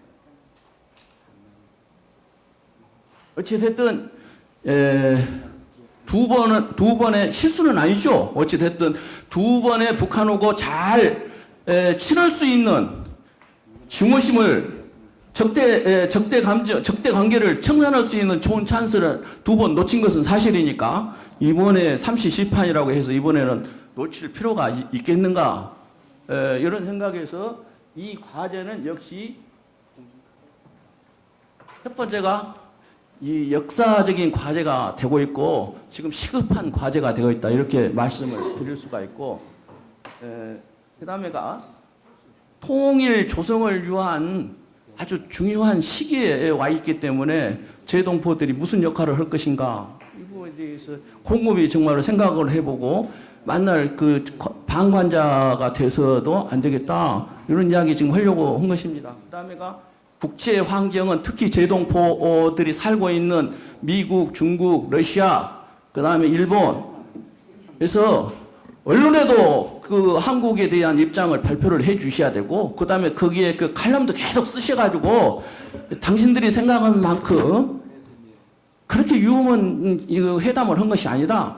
이것이야말로 가장 중요한 세계 평화를 위한 것이다. 미국의 평화를 위한 것이다 라고 계속 칼럼도 쓰시고 의견도 이야기를 하셔야 되고 그 다음에 많은 시민단체 가서 이런 정치적 행위를 해야 된다. 지금까지 제동포는 주로 뭔 이야기를 하냐면은 문화, 그 다음에 경제 네트워크 이것도 강조인데 이 경제, 문화 네트워크를 컨트롤한 것이 바로 무엇이냐? 정치적인 네트워크가 아니겠는가 이렇게 보는 것이죠. 따라서 이제는 미국 안에서도 이 정치적인 네트워크를 구축을 해야 된다. 그러면 유태인들은 어떻게 돼 있고 중국인들은 어떻게 돼 있는가 이걸 한번 우리가 검토를 해볼 수가 있는 것이죠. 그래서 지금 제동포들이 문제점이 뭐냐면 한국에 와서 이런 많은 네트워크를 해줘서 고맙기는 고맙는데 한국 사람들이 이제 이거 10년 정도 되니까 이제 이해를 다 오고 있어요. 제동포들도 수용하고 같이 잘 살자 이렇게 이야기가 됐는데 이것은 유대인들은 다 미국에 섰잖아요. 말하자면은. 그래서 미국 만약에 이 정도면은 유태인들은 완성을 시킬 것이다 이런 생각은 들어서 이야기를 드린 것입니다. 그래서 제동포는 사실은 이게 하드웨어는 아니죠. 이 소프트 파워로서 역할을 하는 것이고 모국과 거주국의 매개를 하는 중요한 행위자일 것이고 그 다음에 모국 문화를 전파를 하는 그 전달자 그 다음에가 이 환경 조성자 이런 그 세 가지의 중요한 역할을 할 것이다 이렇게 이야기할 수 있고요. 그 다음에 이 제동포의 인구적인 동태를 보게 되면은 여기 러시아, 일본, 중국, 그다음에 미국 이렇게 세계 그 4대 강국이잖아요. 강대국이 아니라 그러잖아요. 대자를 붙이면은 강대국일 때 대자를 붙이면은 존경한다 그 말이잖아요. 우리가 따고 하듯이 그 존경한다 말이고. 스트롱 스테이트 그러면은 너희들은 존경할 가치는 없지만 그래도 힘은 세구나. 그래서 강국이라고 계속 하시고 나중에 통일시켜주면은 강대국 거기에 이제 포함을 시키면 되지 않겠는가 생각이 듭니다. 그래서 인구적인 측면에서 본다면은 740만의 동포를 가지고 있다는 이야기는 다른 말로 표현한다면은 한국은 안 망해야 되거든요. 안 망해야 돼요. 740만이나 제동포를 가지고 있는 나라가 어떻게 망할 수가 있냐 이거죠. 근데 가끔 가다가 제동포들이 생각을 잘 못해요. 정보가 약해서 그런 것인지 아니면 미국 정보만 갖고 중국 정보만 계속 우기면서 갖고 있다 보니까 그런 것인지 그래서 인터넷으로 여러 가지를 검토를 해가지고 오늘 같은 시간에 종교하고 사회과하고 차이점이 뭐겠어요? 종교는 무조건 믿고 들어가는 것이 종교고 사회과학은 의심을 한 거잖아요. 한번 의심을 해봐가지고 어떤 것이 더 합리적이냐 내가 하고 있는 것이 합리적이냐 이런 것을 판단해 보는 것이기 때문에 오늘도 답이 없어요. 답이 없고 한번 깊이 생각해보자 그 정도 수준입니다.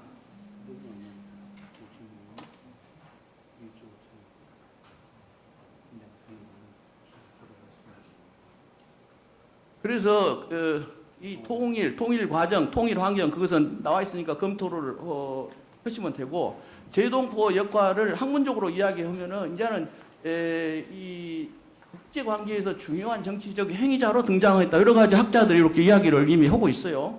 그 다음에 외교 정책에 모국에 대한 외교 정책에 참여도 가능하다. 그 다음에 국제 관계 사이에서 영향력을 행사할 수 있다.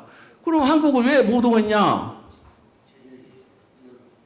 앞으로 이제 초점이 없어요. 그러니까 제동포에 많은 조직들이 있는데 이제 미국 요렇게 아메리카 뭐 미국이나 카나다 이쪽에서 국회의원 한 명 이제 만들어 주라. 그다음에 아시아에서 국회의원 하나 만들어 주라. 유럽에서 아프리카까지 해서 국회의원 만들어 주라. 아마 보니까 저를 빨리빨리 끝내라고 그래서 시간이 그래서 틀은 이것이 정치적, 경제적, 사회 문화적 역할은 이렇게 역할을 정리를 할 수 있습니다. 그래서 이 한반도에서 통일 역할은 공부가 통일 환경 조성자 이 이야기는 아까 했으니까 지나가고요. 이것이 유명한 여러분들이 잘 아다시피 이것이 유명한 미국의 그 APEC이라고 그러죠. 미국 이스라엘 공공문제위원회 여기 지금 제가 이걸 인용을 해 왔는데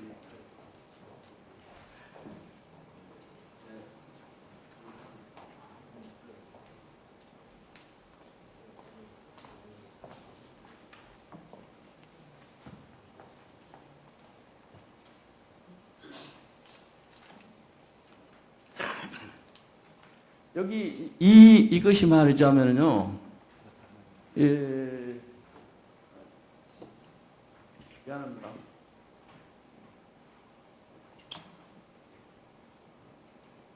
이것이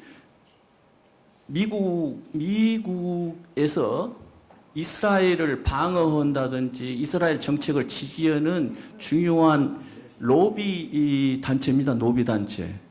이 규모가 어느 정도냐면은 미국 하원이 435명인데 거기에 각각 지금 이 기관이 있어요. 그래서 1년에 한 번씩 이 하원들 435명을 평가를 해요. 거기서. 그러면은 지금 이야기하는 트럼프도 다 와요.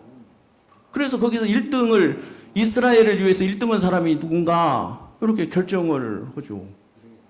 그래서 그 사람한테는 잘 아다시피 선거 자금도 잘 대주고 그다음에가 언론에 계속 이렇게 홍보를 해주고 그래서 이스라엘 사람들은 유대인들은 언론 완전히 미국의 언론 장악하고 있잖아요 지금. 그다음에 중요한 선거 자금도 다 장악하고 있잖아요 말하자면. 그래서 미국에 있는 코리안들도 무엇을 이제 공격을 해야 될까? 지금 한 100년 됐으니까 이제는 어디를 공격을 해서 자기 후손들이 자기 2세대, 3세들이 어떤 쪽으로 이 공략을 해야 될 것인가를 빨리 결정을 해 주셔야 되는 것이죠 말하자면.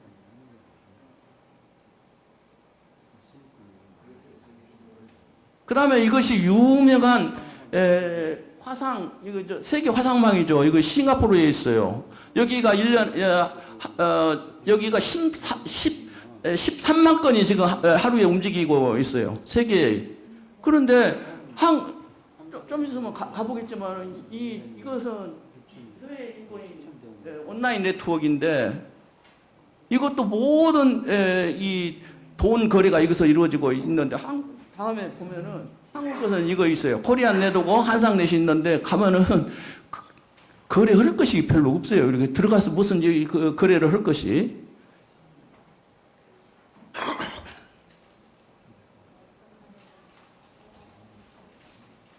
그 한국 코리안들의 제동포들의 장점이 바로 이 분산이 상당히 광범위하게 돼 있고 그다음에 그러면서도 집중적으로 주변 국가에 살고 강국에 살고 있고 그다음에 모국 기관에 한국에 지금 제동포들이 얼마가 와 있냐면은 지금 한 100만 명 와 있어요. 고려인들은 엊그저께까지 3만인데 지금 7만까지 1년에 2배씩 늘고 있어요 지금. 그래서 이 세력을 무시를 못해요. 그런데 한국에서는 여기에 대한 법이 없어요 한도 지금. 제동포법 하나 있는데 그것 갖고 되겠어요?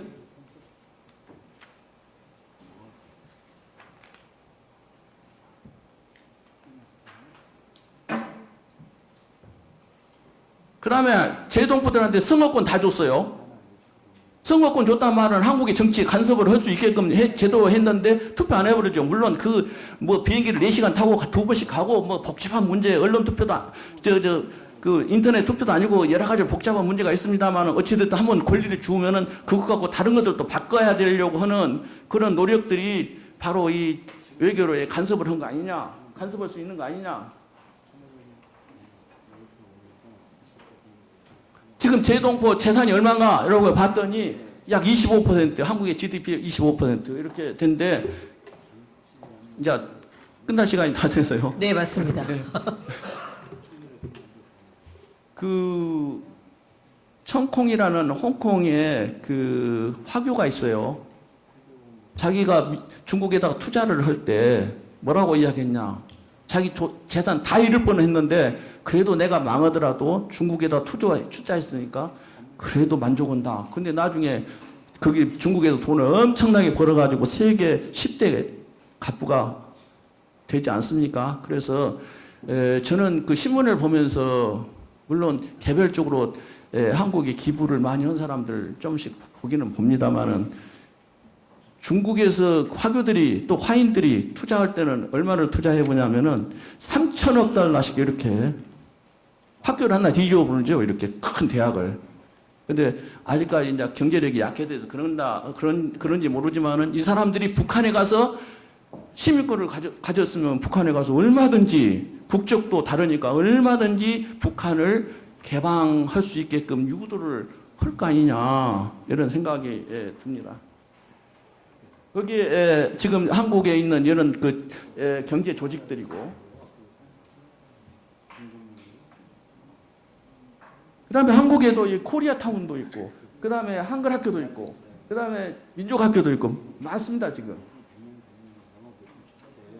그래서 촉매과를 한다든지, 그다음에 선봉 이 낮은 지구의 투자금의 80%는 조선족 기업이. 결론이 뭐냐?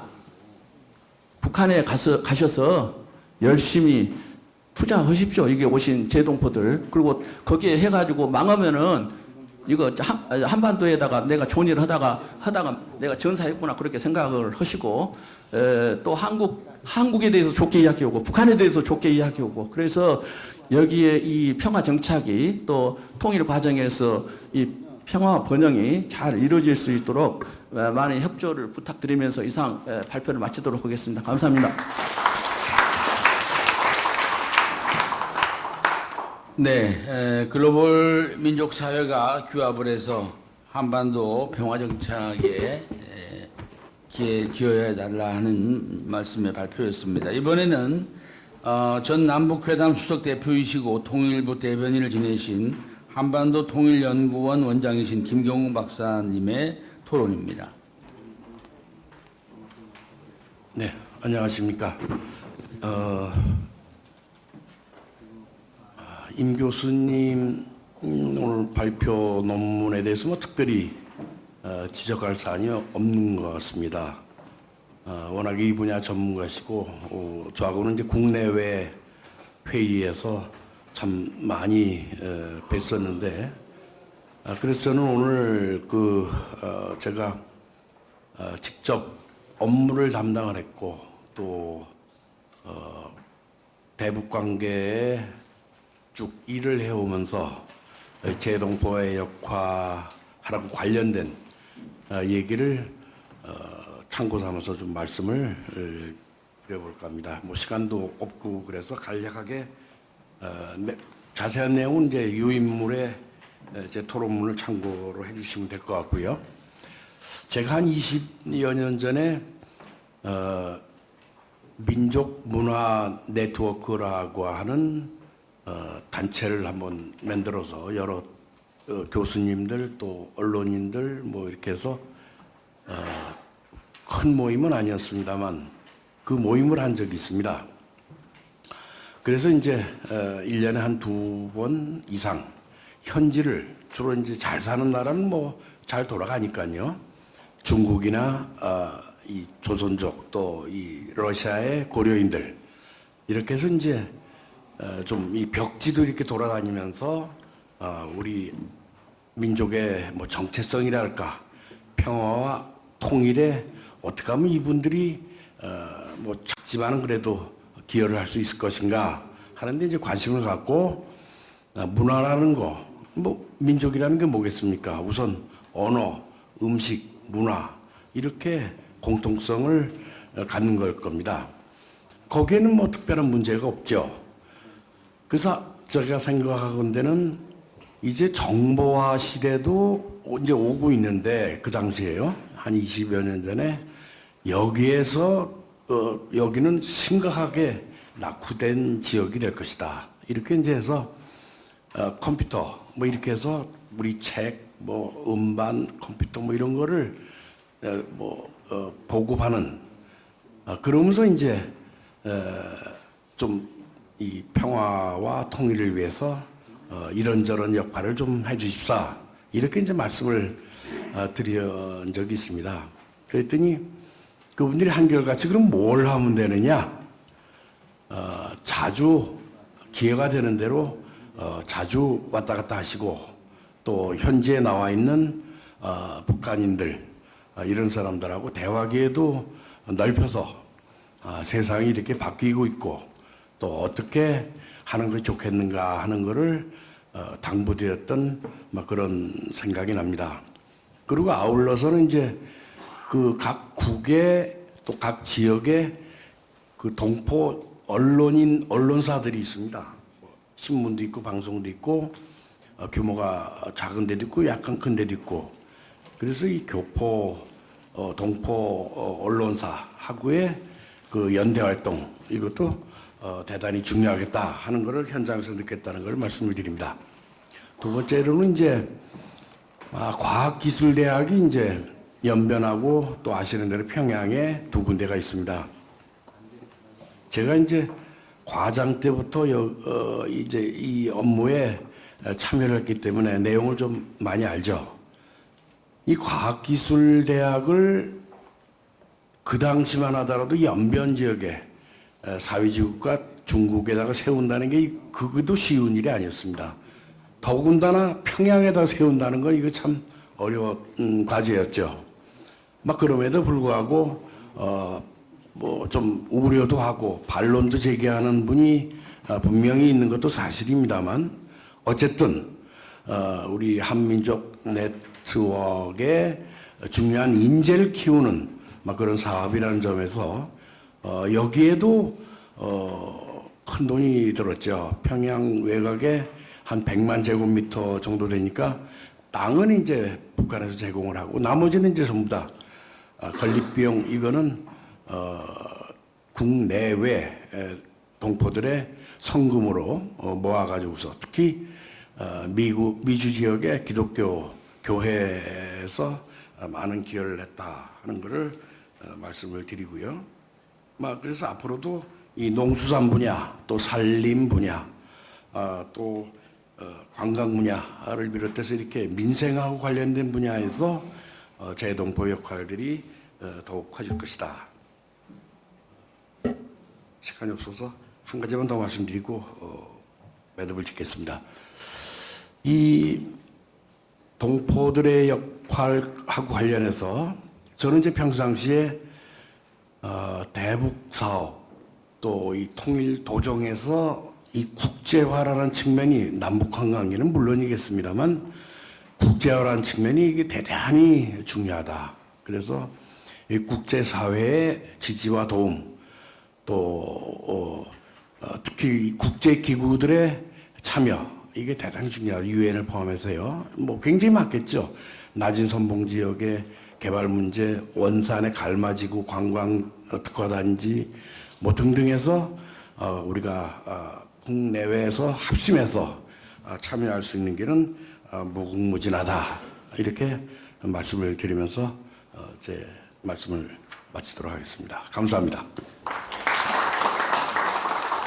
네, 대북 경협 당국자로서의 경험을 토대로 해서 미디어 교육 또 농수산 관광 또 나아가서 국제화의 그 기반에 우리 동포 여러분들의 활동과 또 역할을 기대하는 토론이었습니다. 그럼 여기서 이 주제 패널들을 자리로 모시겠습니다.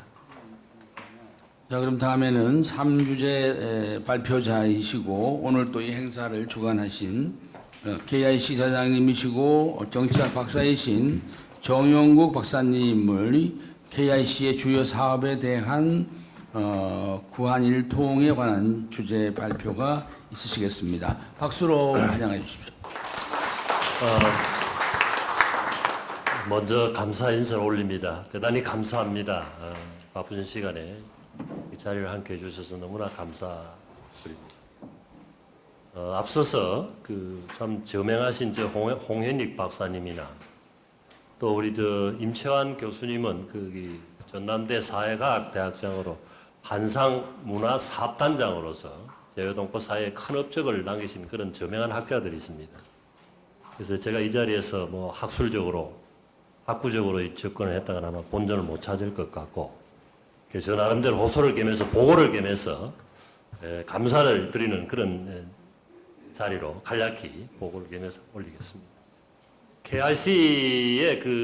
KIC는 코리안 인포메이션 센터인데 내외동포 정보센터의 그 주된 사업이 뭐냐? 키의 주된 사업이 뭐냐? 구한 일통이냐? 구한 일통이 뭔지 그런 제목입니다. 제가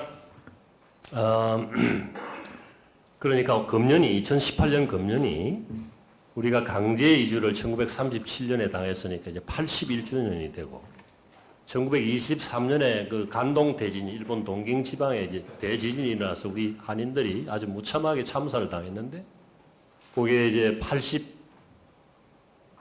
85주년인가요? 85주년.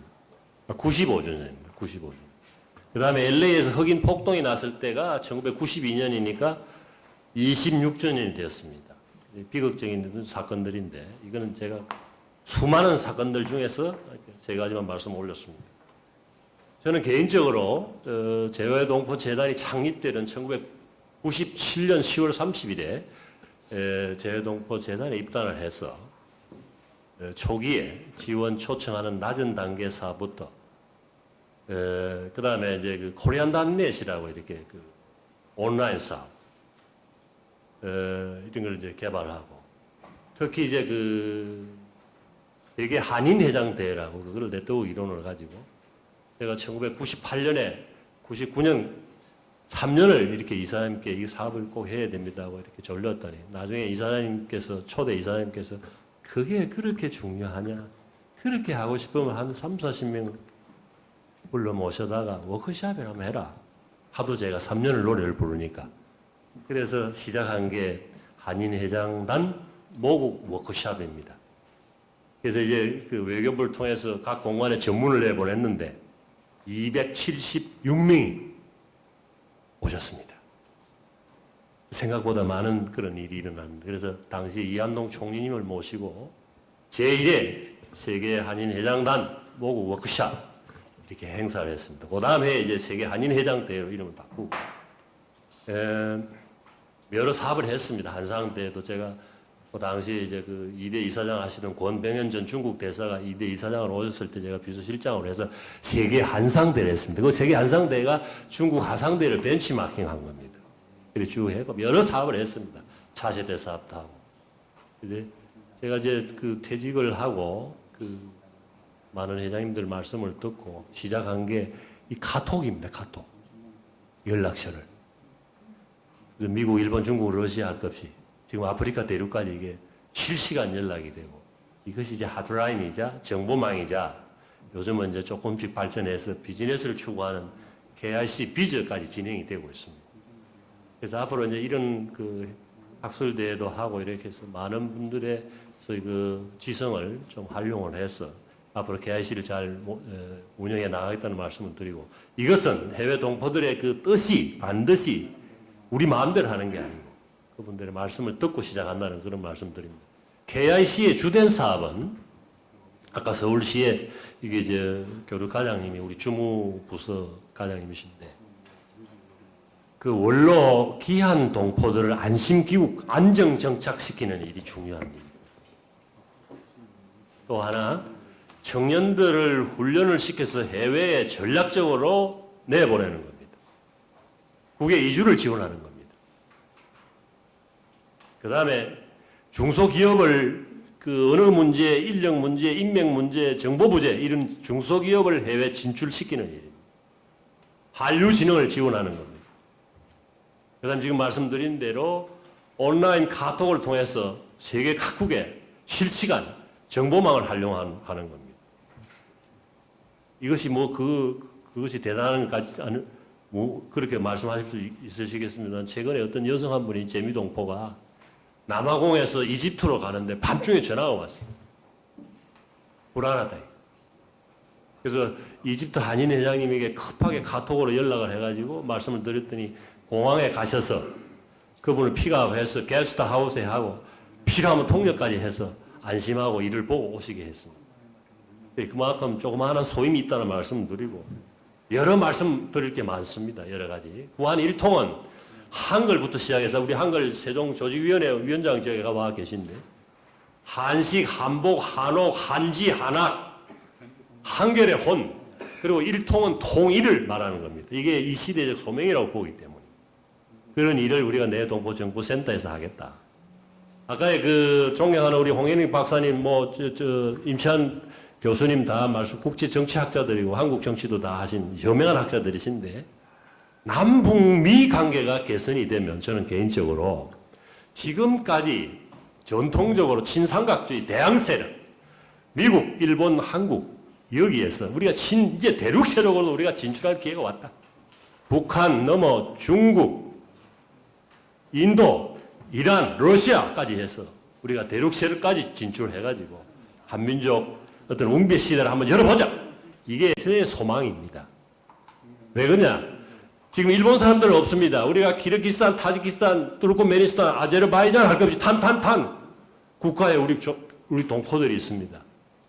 그분들을 활용 못하고 있다.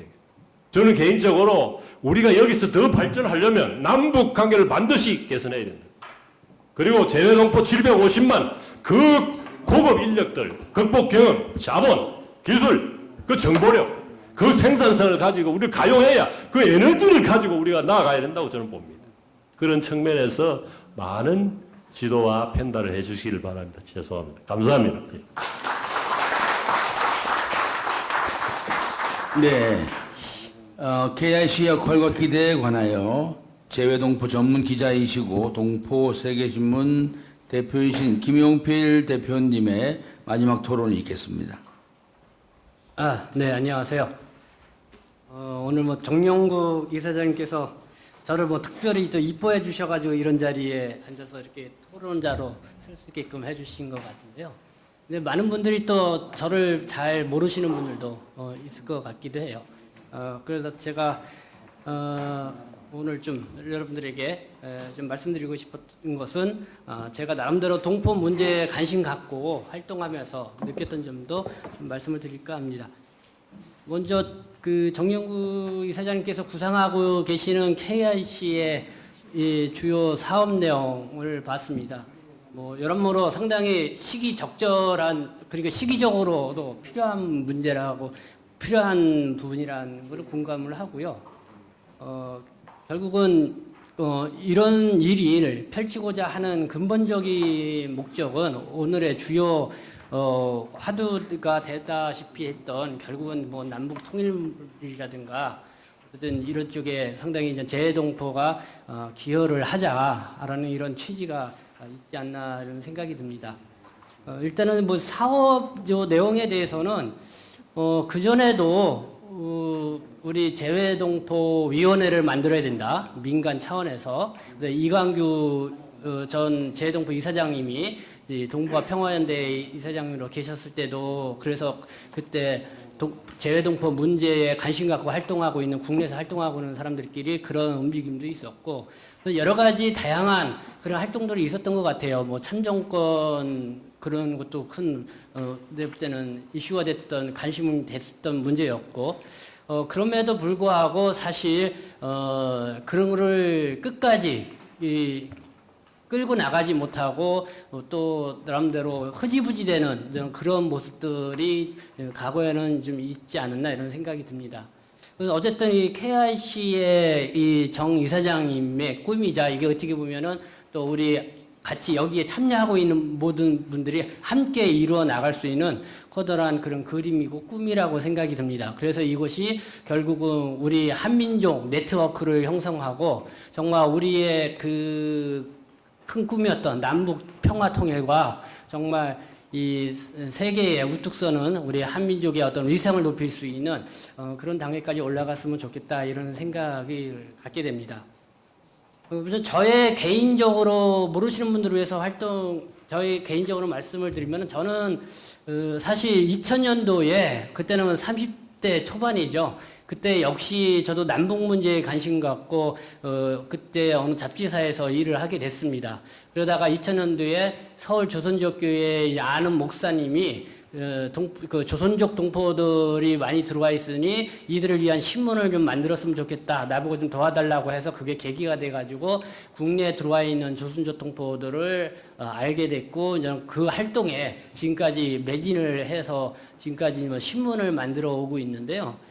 그 당시도 그랬던 것 같아요. 상당히 90년대 중후반 그때 한참 김대중 대통령의 햇볕 정책이 있었고 그다음에 그때 탈북자들이 상당히 많이 들어와 있었고 그런 와중에 연변에 있는 조선족 동포들도 한국에 많이 들어와 있었는데 사실 연변에서 들어와 있는 조선족 동포들은 한국에 와서 불법 체류 상태로 상당히 어렵게 신분을 석여가면서 좀 한국 사회에서 거의 뭐랄까요 이 숨어 지내면서 일을 하는 그런 상황에 있었던 그런 시기였죠.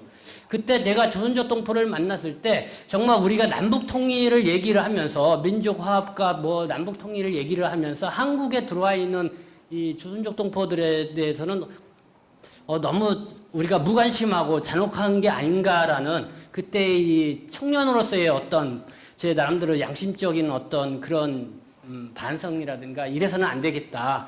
그래서 제가 그 가리봉동에서 거기에 있는 가리봉동의 주민과 동포들이 함께 공동체를 이루어서 어떤 평화의 그 마을 그리고 통일의 어떤 우리 그 모델이 될 수 있는 그런 마을을 만들자 이렇게 활동을 쭉 해왔는데 결국은 거기가 재개발 지역으로 이 한 10년간 느껴지면서 주민들의 어떤 그런 거를 모으기는 데는 실패를 했습니다. 그런 와중에 제가 이제 국내에서 조선족 동포들을 하면서 하다 보니까 2010년도에는 한 10년 가까이 활동하니까 2010년도 중국에서 이 뭐 나를 저는 그 스파이와 같이 이렇게 바라본다고 하는 어떤 그런 여론이 좀 연변에서 좀 있어서 그때 제가 상당히 이 활동을 계속 해야 되냐 마냐서 상당히 큰 위기감이 있었는데 뭐 그것까지 말씀드리기에는 좀 시간이 너무 저기 하고요. 어쨌든 그런 상황을 맺었습니다. 그러니까 이제 국내에서 우리 이두영 동포평화연대 이사장님도 계시지만은 국내에서 동포 활동을 하는 이런 사람들을 보면 어떤 뭐랄까 뭐 중국 같은 경우는 막 스파이로 몰려서 그 활동을 지속적으로 못하는 그런 상황도 있는 것 같고 그 다음에 또 이 동포 사회가 또 복잡하잖아요. 이 남북이 분열된 것처럼 또 우리 동포 사회도 그러면 뭐 정말 제일동포나 뭐 이렇게 또 이런 쪽에 하다 보면은 이 뭐 색깔론에 좀 휘말리는 이런 상황도 있고 그러는데 참 그러면서 상당히 저는 가슴 아픈 그런 경험들을 해보게 됩니다. 그러나 어쨌든 간에 지금 우리가 남북 평화 이런 시대를 맞이해서 정말 어떻게 하면 우리 동포 사회가 먼저 좀 하나로 서로 이해하고 화합하고 할 수 있느냐 그런 거에 정말 우리 동포 사회가 어떤 그 관심을 갖고 움직여야 할 때라는 생각이 들고요. 그것이 바로 내가 볼 때는 KIC가 주요하게 추구해 나가서 정말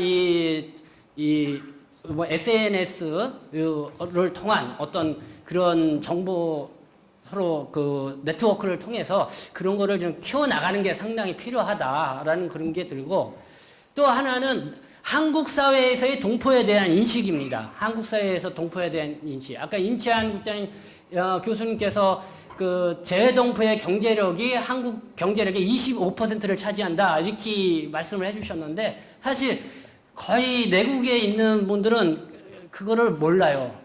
그 정도 차지하고 있다는 것은 뭐 잘 모르고 어쨌든 재외동포에 대한 어떤 그런 뭐 제가 가리봉동에 구로구에 있지만은 거기는 옛날에 제일동포들이 설립한 구로공단에 의해서 경제가 활성에 들어갔죠. 그 다음에 나중에는 거의 공동화되고 그러니까 조선족 동포들이 와가지고 거기 와서 또 구로구의 경제 활성화를 기여를 했지만은 사실 재외동포들이 정말 이렇게 어려울 때 한국 경제가 어렵고 이렇게 할 때 들어와 가지고 이렇게 일으켜 세웠다라는 그런 거를 잘 몰라요. 그 일반 이 내국인들이요. 그래서 내가 볼 때는 앞으로는 내국인을 대상으로 한 재동포에 대한 이런 어떻게 하면은 이들을 재동포에서 바른 이해를 가질 수 있도록 하는 그런 노력들이 이제는 병행을 해야 된다 이런 생각이 들고요. 어쨌든 지금 한국에도 한 100만 명에 가까운 재외동포가 들어와 있고 재외동포 체류 자격으로 들어온 사람들도 40만이 됩니다. 그리고 지금 시대는 글로벌 시대이기 때문에 사실 내국인들도 언젠가 금방 또 뭐 보니까 베트남이 한참 뜬다 그러니까 베트남 호치민에 불과 몇 년 전만 해도 뭐 1, 2만 명인데 지금 한 10만 명 이상이 호치민에 산다고 그래요. 이만큼 이제는 국제적으로도 내국인들도 많이 이제는 해외와 왕래하고 있기 때문에 결국은 이제 재외동포와 내국인을 별도로 생각하는 게 아니라 내국인과 재외동포를 이제 함께 생각해 나가는 그런 마인드로 우리가 접근을 해 나가고 그렇게 나가야 된다. 그리고 또 하나 강조하고 싶은 거는 결국은 또 죄송합니다만 정치력 마무리를 부탁드리겠습니다. 예, 정부 기관입니다. 정부 기관. 정말 아무리 필요하고 얘기를 해도 뭐 제도 하나 고치고 뭐 법제 하나 만들고 하는데 상당히 어려움들이 많이 있습니다. 그러니까 내가 봤을 때는 이러한 장벽들을 어떻게 풀어나갈 것인가 이런 데에 대한 지속적인 우리의 관심과 어떤 규합 이런 것들이 필요하다고 생각합니다. 그래서 이런 대회와 행사를 통해서 정말 재동포와 내국인이 함께 나갈 수 있는 상생의 길을 열어 나갈 수 있는 그런 회의로 이 한민족 회의가 발전해 나갔으면 좋겠다 이런 생각을 가져봅니다. 네, 이상입니다. 네, 고맙습니다. KIC가 중심이 돼서 이제 글로벌 코리아 내 폭넓은 이 활동 기반이 만들어지기를 바란다는 기대의 말씀이었습니다. 네, 그러면 이상으로 제2회 세계 한민족 대회 학술 대회를 모두 마치겠습니다. 고맙습니다.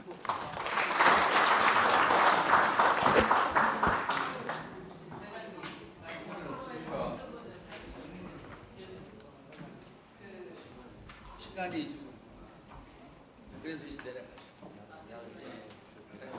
주문을 받았기 때문에. 그런가요? 혹시 그래도 한 분이라도 막 이걸 벼르고 오신 분이 있으실 것 같은데 벼르고 오신 분 있으신가요 혹시? 난 반드시 오늘 가서 한 말씀을 해야 되겠다는. 예. 예, 우리 홍영립 박사님 요즘 핫한 분이 있는데요. 특별히 정상린 회장님께서 대표로 한 말씀 짧게 부탁드립니다. 예, 여기 해외 한상 분들도 많이 계시고 재외동포 분들 많이 계신 것 같아서요. 지금 아까 우리 임채환 선생님이시죠? 발제하신 것처럼 대외 한상 그리고 재외동포 분들의 역할이 지금 매우 중요한 것 같습니다. 한국 정부가 지금 남북한 간의 화해 협력을 좀 도모하고 있고 그다음에 평화를 기반으로 해서 최소 비용으로 통일로 나아가면 결국은 해외에서 계시는 한상 여러분들 재외동포 분들도 대한민국이 통일조국이 되면 훨씬 더 자부심을 가질 수 있고 우리 대한민국 국민으로서의 지금 외국에서 생활하시는 데도 좋고 그리고 이 국가 이미지도 고취되고 그러는데 거기서 이 남북 간의 화해 협력을 하는 거를 해외에 계신 동포 여러분들이 도우는 건 매우 유용하고도 하실 수 있고 그다음에 그 나라의 정책을 한반도의 평화와 공동 번영을 위해서 하는데도 기여하시고 그리고 이제 중요한 것이 아까도 제가 말씀드렸지만 중국의 1대1로 사업이 이제 한반도로 넘어오기 직전이고 그건 뭐 수천조 원이 지금 쌓여 있는 그 기금이 있고 그다음에 러시아도 지금 시베리아 극동을 개발해서 가스관 철도 연결 그래서 또 북한의 110억 달러 채무를 다 그냥 탕감해 줬습니다. 그래서 러시아도 지금 북한으로 진출하려고 하고 있고요. 그다음에 제일 놀라운 것이 일본인데요. 아베 총리가 지금 한 달 전에 서훈 국가정보원장이 아베 총리에게 남북 정상회담을 이제 설명하러 갔더니 아베 총리가 하는 얘기가 이제야말로 내가 직접 김정은을 만나봐야 될 때다라고 이제 얘기를 했는데요. 그 이면에는 2002년에 고이즈미도 평양을 방문해서 북일 정상회담 했지만 지금 아베가 김정은과 정상회담을 하면 그 결과로 북일 관계 정상화 길이 열릴 수 있고요. 그거는 지금 일본 정부가 지금 길을 활짝 열어놓고 있는데 우리가 1965년에 한일 간의 그 식민지 배상 자금 받았잖아요. 그것을 지금 북일 간에는 얼마로 보냐면 최소 100억 달러, 보통 200억 달러, 많게는 300억 달러. 그거는 20조 원이 넘는 돈입니다. 근데 우리 대한민국 정부는 화해협력 정책을 북한에다 정작 쓰고는 있지만 남북협력기금이라고 해서 우리 정부가 투자할 수 있는 돈은 1조 원밖에 없어요. 1년에 1조 원. 그 일본은 우리의 20배를 갖고 지금 투자를 하려고 해요. 원산에 투자하려고, 남포에 투자하려고 그러고, 중국은 1대1로 사업으로 내려오려고 그러고, 러시아는 가스관 철도 연결하려고 또 내려오려고 그러죠. 그 다음에 또 한 가지 꼭 마지막으로 말씀드리고 싶은 게 우리가 대한민국 영토가 대동강에서 원산까지 겨우 신라가 삼국 통일했을 때 얻었잖아요. 그 다음에 세종대왕 때까지 800~900년을 원산에서 대동강, 평양까지 이북은 중국 땅이었단 말이죠. 그렇다면 지금 우리가 북한하고 다행히 통일이 되더라도 그 이북 땅을 꼭 우리가 우리 땅이라고 주장하기가 사실상 쉽지 않을 수도 있어요. 그렇기 때문에 지금 평화적으로 통일이 안 되면 중국은 영변에 있는 핵시설을 장악한다고 군사력을 동원해서 들어올 수 있고요. 러시아도 자기 지분을 요구할 수 있고 그래서 북한 전역을 통일시키고 그 다음에 통일 비용을 최소화하고 그 다음에 나아가서 그 통일 이후에 들은 북한 주민들을 상당히 먹여 살려야 되거든요. 어마어마한 돈이 드는데 그거 다 절감하려면 지금부터 남북 경협을 하고 호혜적인 협력을 하고 그래서 북한 주민들의 소득이 지금 남한의 주민의 소득의 21분의 1인데 그 소득 수준이 2분의 1 정도는 와야 통일 비용이 1000조 이상 절약이 됩니다. 그러니까 우리가 그런 면에서 볼 때 해외 동포분들이